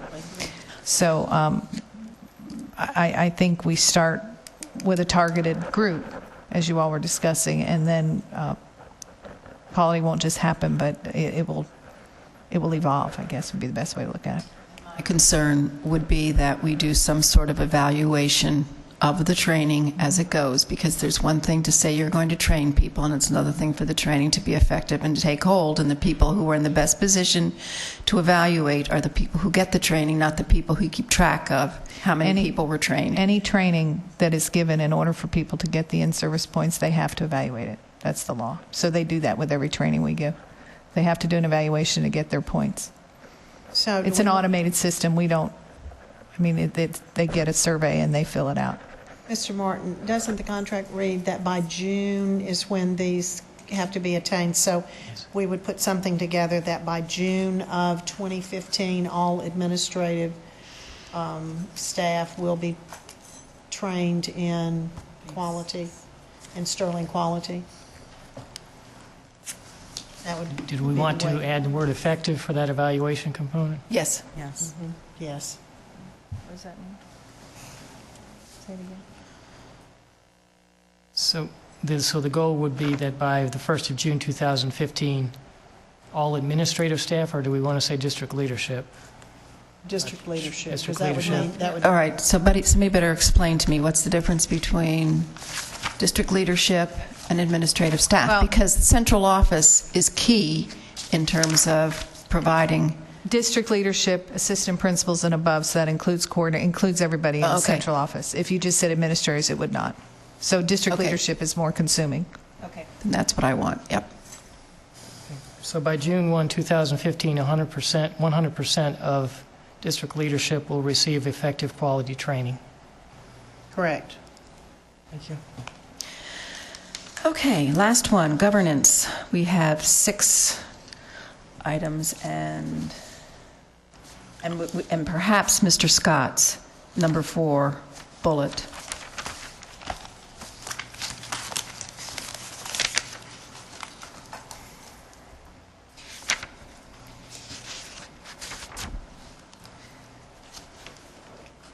And may I just ask clarification, this would be a superintendent advisory, What are we talking? correct? Mr. sorry, Mr. Scott. Scott. Fourth bullet? Or would it be a board advisory? Well, if it's a board advisory, I have no Right, Right. control over what happens. right.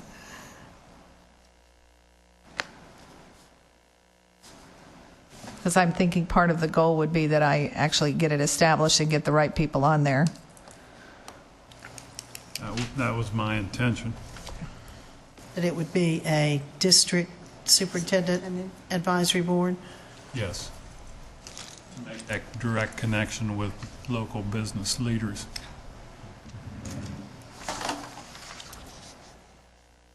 Okay.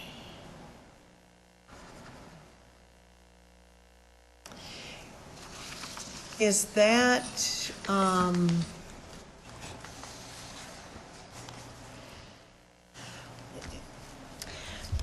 I don't It's want to, go ahead. It's in the strategic plan.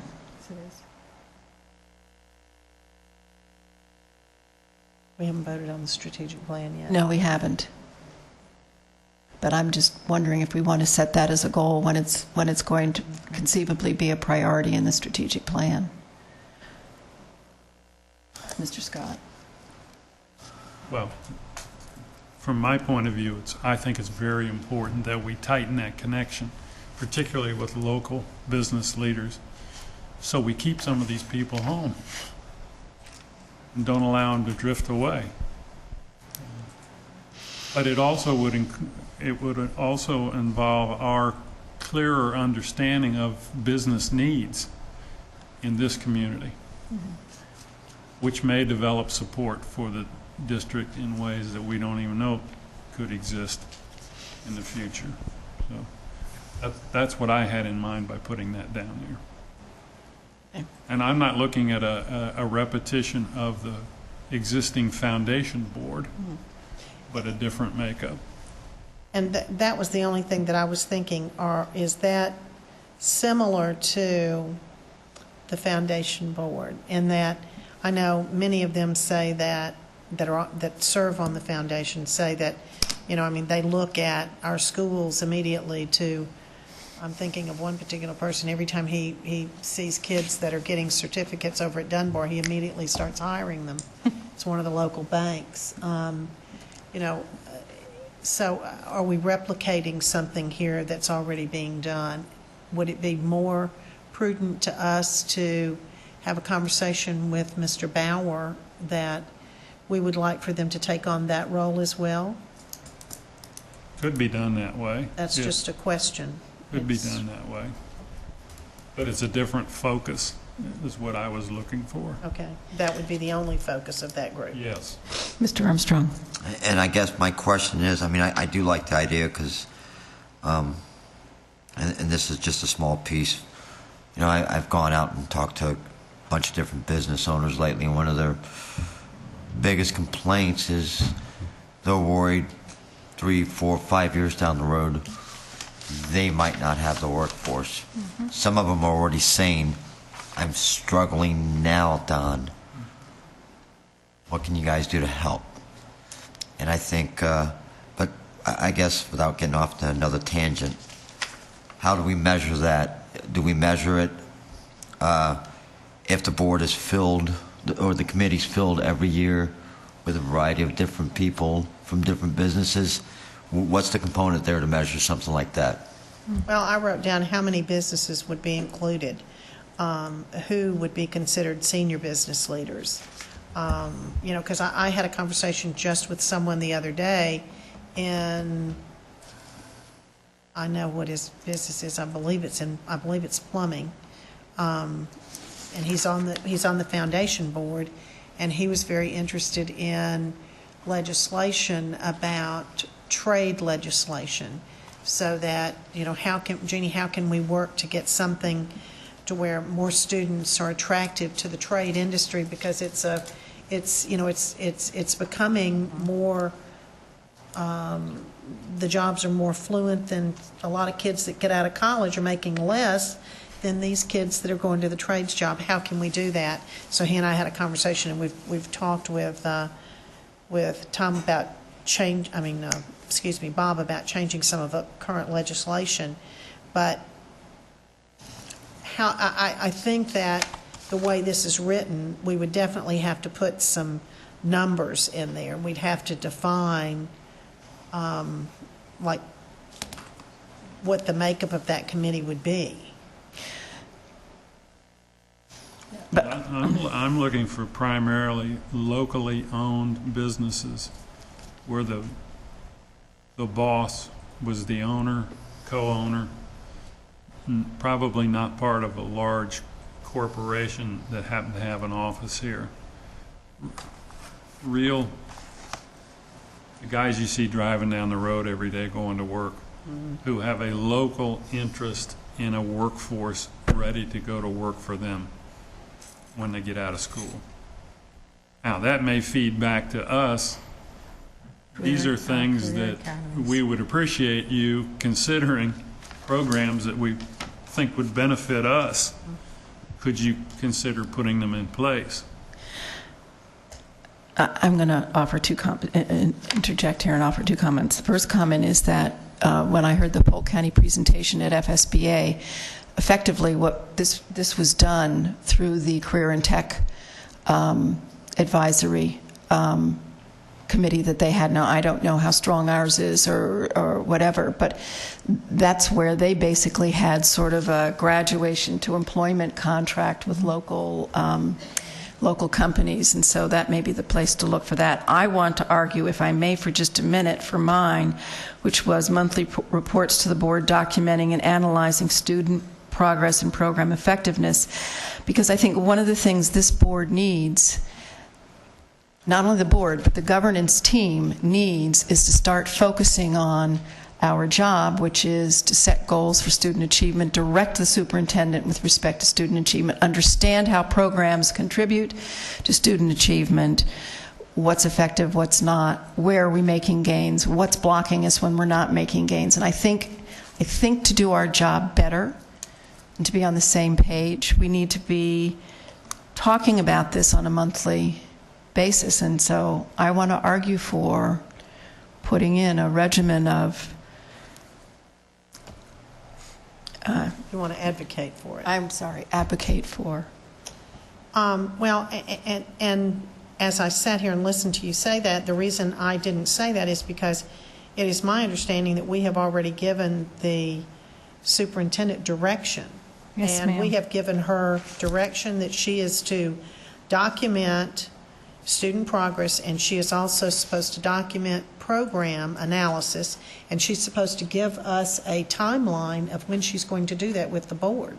I guess I'm putting it in there because I don't want it to all happen in one day, so that we're supposed to process an enormous amount of information and reflect on it in one day. I think if you spread these things out over, monthly, we do something, we learn something that month, and we move on to the next month, and by the end of the year, we've had time to assimilate an enormous amount of material that we've not been working on in the past, rather than, I don't want to leave it, frankly, to the superintendent to create a timeline that suits staff when this board needs to get up to speed on its responsibilities with respect to analyzing. I believe it was last month that I was asked for a timeline to be ready in September. I will tell you that monthly reports, depending upon what exactly it is you're looking for, I would advocate for quarterly if we're going to go that way, because monthly reports are putting together the information that you all requested with that kind of data, depending on what it is you're asking for. It takes time, and it takes time away from staff actually working on the work, which I'm not saying we don't need to do that for you. I'm just saying it does take time, and to do it every month, about the time we finish one, we're going to begin working on the next one. So if we go that route, I would just ask that you consider quarterly rather than monthly. The other thing you've asked me to do, that anything that comes before the board to repurchase something, is to provide data to show whether or not it's done anything and is it worth repurchasing, and that's been made very clear to staff. So this information is going to come in other forms. I just throw that in there for point of discussion. The only other thing I just noticed is that, Ms. Morgan, your improved partnership, I think, sort of ties with what Mr. Scott's goal said. And that's why it wasn't a high priority for me. Okay. It wasn't one of my 5. Okay. And I've been looking at the strategic plan while you've been talking to see, and there is an objective in there that we increase the number of internships and job shadowing and those very things that I think Mr. Scott is saying that advisory would lead to. Just another point for discussion. Mrs. Dozier. Well, and I agree with everything that you're saying, and I did hear the superintendent say quarterly opposed to. My question would be, would this be better put in as a policy than as a goal? Because when I look back over here on number 5 under governance, we already have a policy in place that addresses that. And I withdraw my suggestion. I would much rather see this in policy. Then I would tell you or ask you, would you get with Mr. Martin and would you bring a policy I will. forth? Okay. That indicates that, because even though we've given direction, policy is stronger than direction. Right. No, absolutely. Great suggestion. So would you do that? Mm-hmm. Thank you. So we're back to, do we want to do something with respect to business partnerships as a governance goal? Are there other things based on the conversation we've had that people wish to bring forward at this time? Oh, no, I'm sorry. I'm sitting here, Okay. Yeah, going back I and forth. apologize. Mr. Armstrong? I'm very much in favor of the senior leadership board, the governance board, as Mr. Scott calls it. I think that's something that could be beneficial to this district in several different ways. And I think Mr. Scott said best, it might even open doors up that we never knew that there was doors there. So I think that is something that's very crucial. It's just, my only question is the makeup of the committee itself. And Go ahead. that's why I get into, because it's all or none, establish an advisory board. We could have 3 people and say, okay, we've got an advisory board. So I think we have to establish how many businesses are we talking about here, and give some definition, like I think Mr. Scott said. He gave a definition of what he thought would be a senior business leader, locally owned, whatever you said. I think that has to be incorporated in here in order for us to say whether it's obtained or not. Mrs. Fisher? Okay, yeah, and I just want to back up just a little bit and interject again that we do have the foundation, we do have the News Press Annual Education Market Watch, which is where the business community is communicating with us and driving that, driving some of the things that we do. We also have the Horizon Council. With our Career and Tech program, we have a lot of businesses already involved with the STEM activities and the teacher at work and that kind of thing. So I think that what Mr. Scott is talking about is already in existence, and maybe it's not a formal, business advisory board. And following what you're saying, maybe it makes more sense to do an analysis of all of the business partnerships we have through the various entities that have been established, evaluate them in terms of what it is they do, what the outcome, what they're doing for our students, and then figure out if there's a need and make a recommendation to the board about how either to combine or reorganize, whatever, but to come forward with a proposal about how to better manage all of the relationships we have in a way that best meets the needs of our students and our faculty. I think that's a great idea. And their ultimate goal is then to have employees, and so they're providing internships. So rather than reinventing the wheel, maybe we could harness some of those relationships that we've already started to build, and the people that have been coming and working with our kids or opening the doors to teachers so that they can show the teachers what it is the kids need to know when they come to work there. And yeah, so I'm just, am I going completely away from what you My concern intended? is that things like the Horizon Council and so forth are big businesses, Well, and those individuals are not thinking in the same way that I think we need to direct activity, which is locally owned businesses that might have 5, 6, 7, 10 employees, but collectively have a lot of job opportunities available out there for students who go through our system, whether they go through one of the career academies or not, to get a job locally and be able to perform. To me, there are two different kinds of things. Right. And I know what you're talking about, because there are some people in the construction business who are small, locally owned businesses who are now having trouble finding people who are proficient in any of the trades to work for them. And yesterday I was at FMIT, and their career specialist is working with a lot of those people to find placements for their students who are, graduating with some expertise in the trades. So what if we made an effort to include some of those smaller businesses in our contacts, and then work it that way? That would work. I'm just looking for an audience that I don't believe, touching I think with that's- some of these other things, and to bring the news press in and all. They're thinking Right. in an entirely different Right. way And than that's I'm important. considering. Yeah. This is about creating local, legitimate work opportunities for young people who come through the system, which then is going to enable us to know where we ought to be putting attention Right. on the academic side to be able to help them out. And then, so do we want to charge the superintendent alone for doing that? But his recommendation is to establish a superintendent advisory board of senior business leaders from throughout the county who can be most likely employers of students graduating from district schools. So it's a directive, as he's stated, it's a directive to the superintendent. And I don't see a huge number of people on a committee, on this committee, but maybe some odd number like 7 or 9.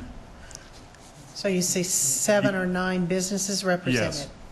Well, maybe, And a spread of the kind of industries. maybe what we want to see is the number of students who get employment contracts at the end of the first year out of high school. Maybe that's a number.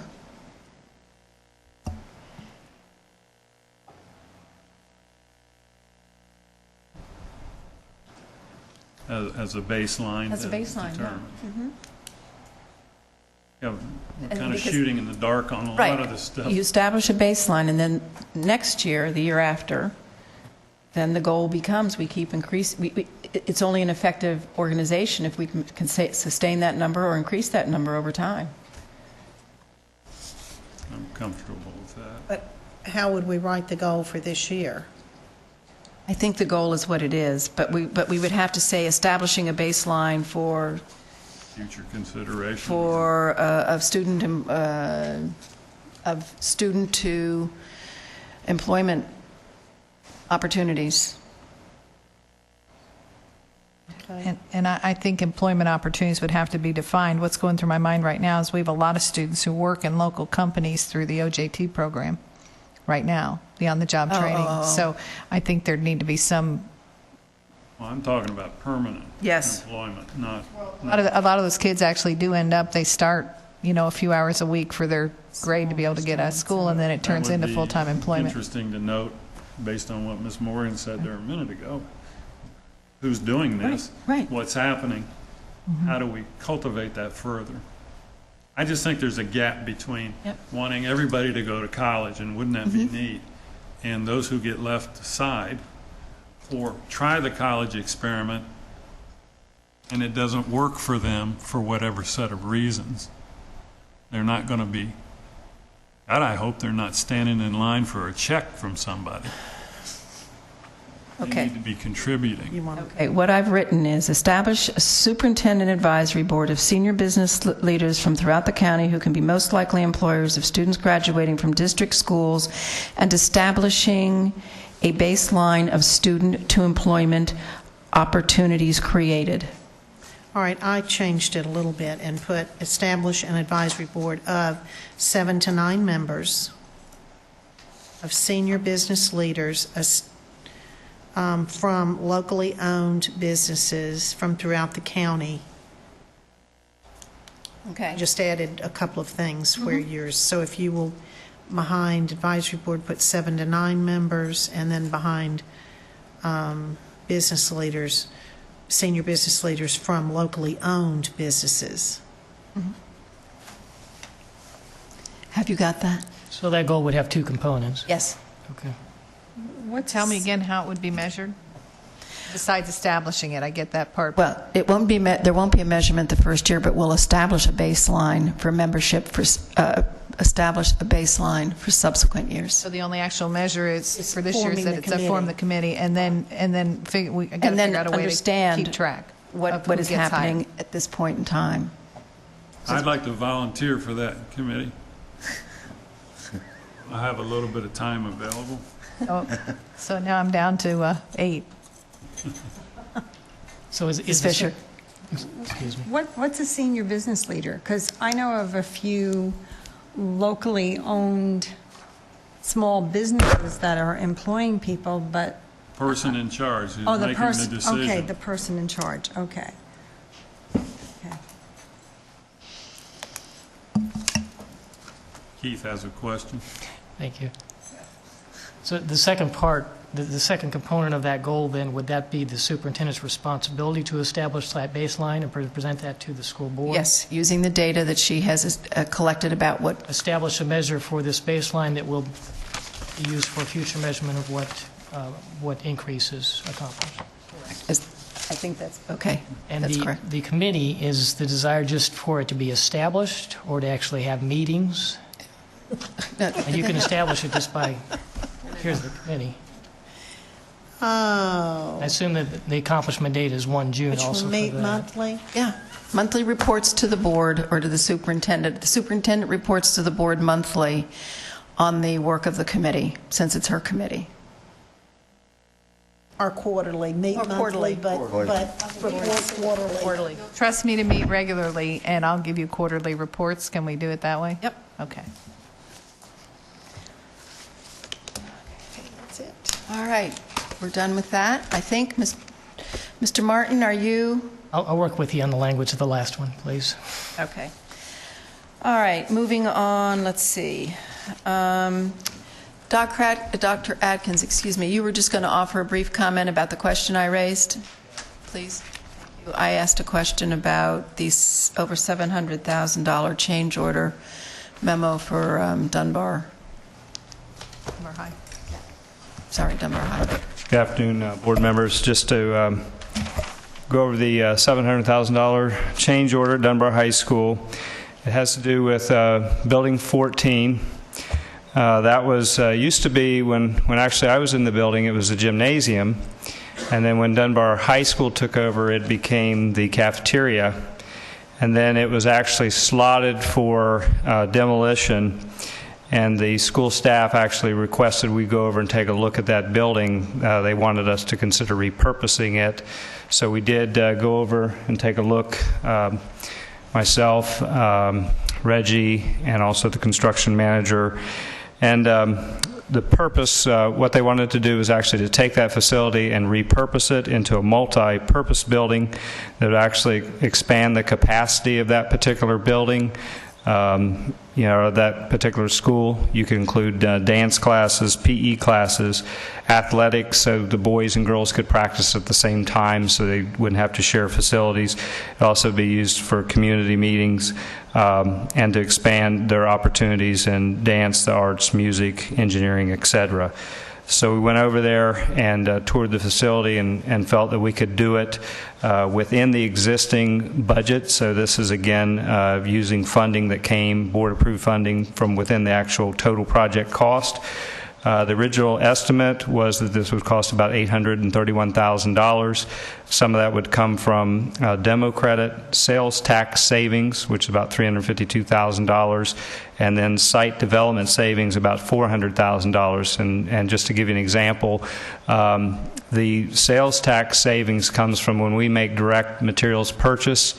And we don't have to pay the sales tax, so that's a savings that comes back to us in the district. We use that for other things, such as a project like this. Site development savings, we had anticipated having to do some things with road construction with the city of Fort Myers and the county. And actually those requirements came in as less than we had anticipated. We had $400,000 budgeted for that. So those dollars were also used to move toward this project. The actual project, as you see, came in at about $700,000, so it was less than what we had anticipated it would be. Again, it was within the actual project costs, and it's important to note that we are using impact funds for this, and you cannot use impact fees to pay for other projects unless they have to do with capacity elsewhere, and it did expand some of the capacity here. So the school staff brought this to us. We agreed that it was a good idea, and so it was, again, it's important to note, and paid for within the existing project costs. Okay. Thank you. Mrs. Dozier. So basically, you're repurposing funding and to repurpose a building. Yes, ma'am. That's absolutely correct. That's impressive. Okay, thank you very much. Dr. Atkins. Is there any public comment? No? Okay. Board comments. Mr. Scott? No. Mr. Armstrong? No. Mrs. Dozier? I appreciate everybody working on the legislative plan, and I think that we've come up and developed some very good goals for the superintendent, and I know that she's going to start working as soon as this meeting's over to start obtaining them, right? And I have nothing right now. And I do, and I'm looking for my notes. I have so many notes. Oh, where did I put them?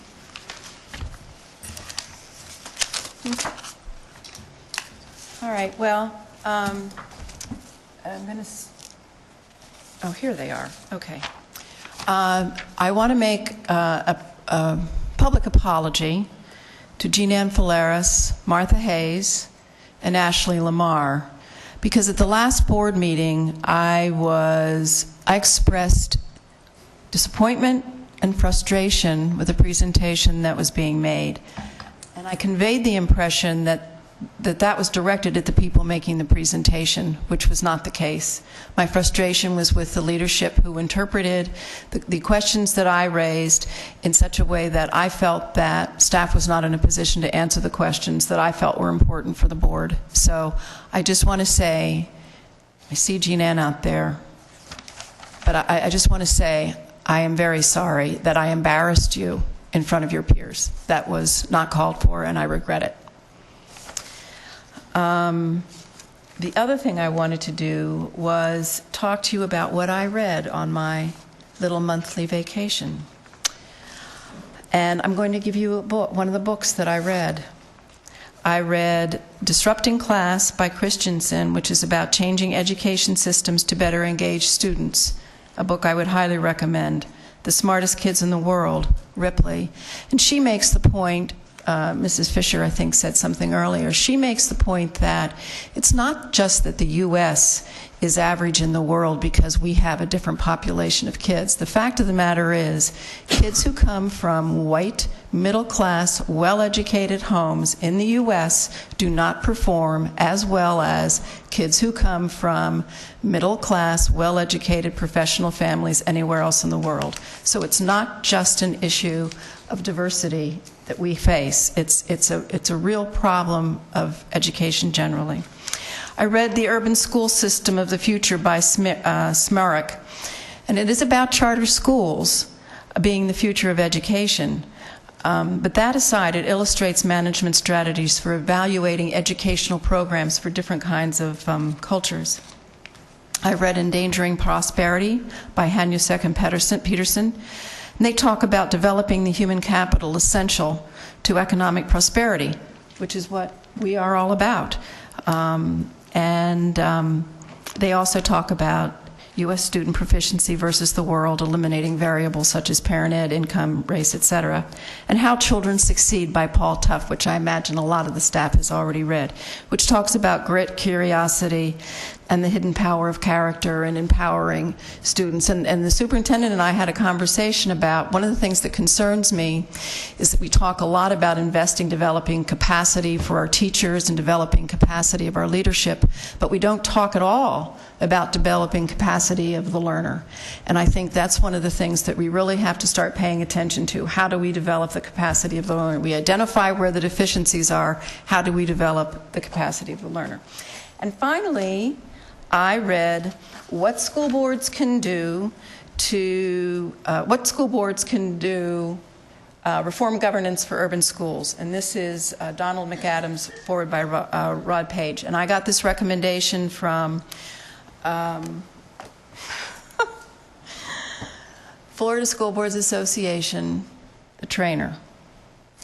Andrea? Andrea Messina. Messina. And I think this is a book that everybody who sits on this board should read, and I'm going to give you, I bought for each one of you a copy, and I'm going to give it to you. And if you don't want to read it, then please just return it to Susan, and I'll hold it in case we have new members participating in our training on September 22nd. But I think going into our training on September 22nd, this is good background information about the kinds of things that we can look forward to with respect to building a better board.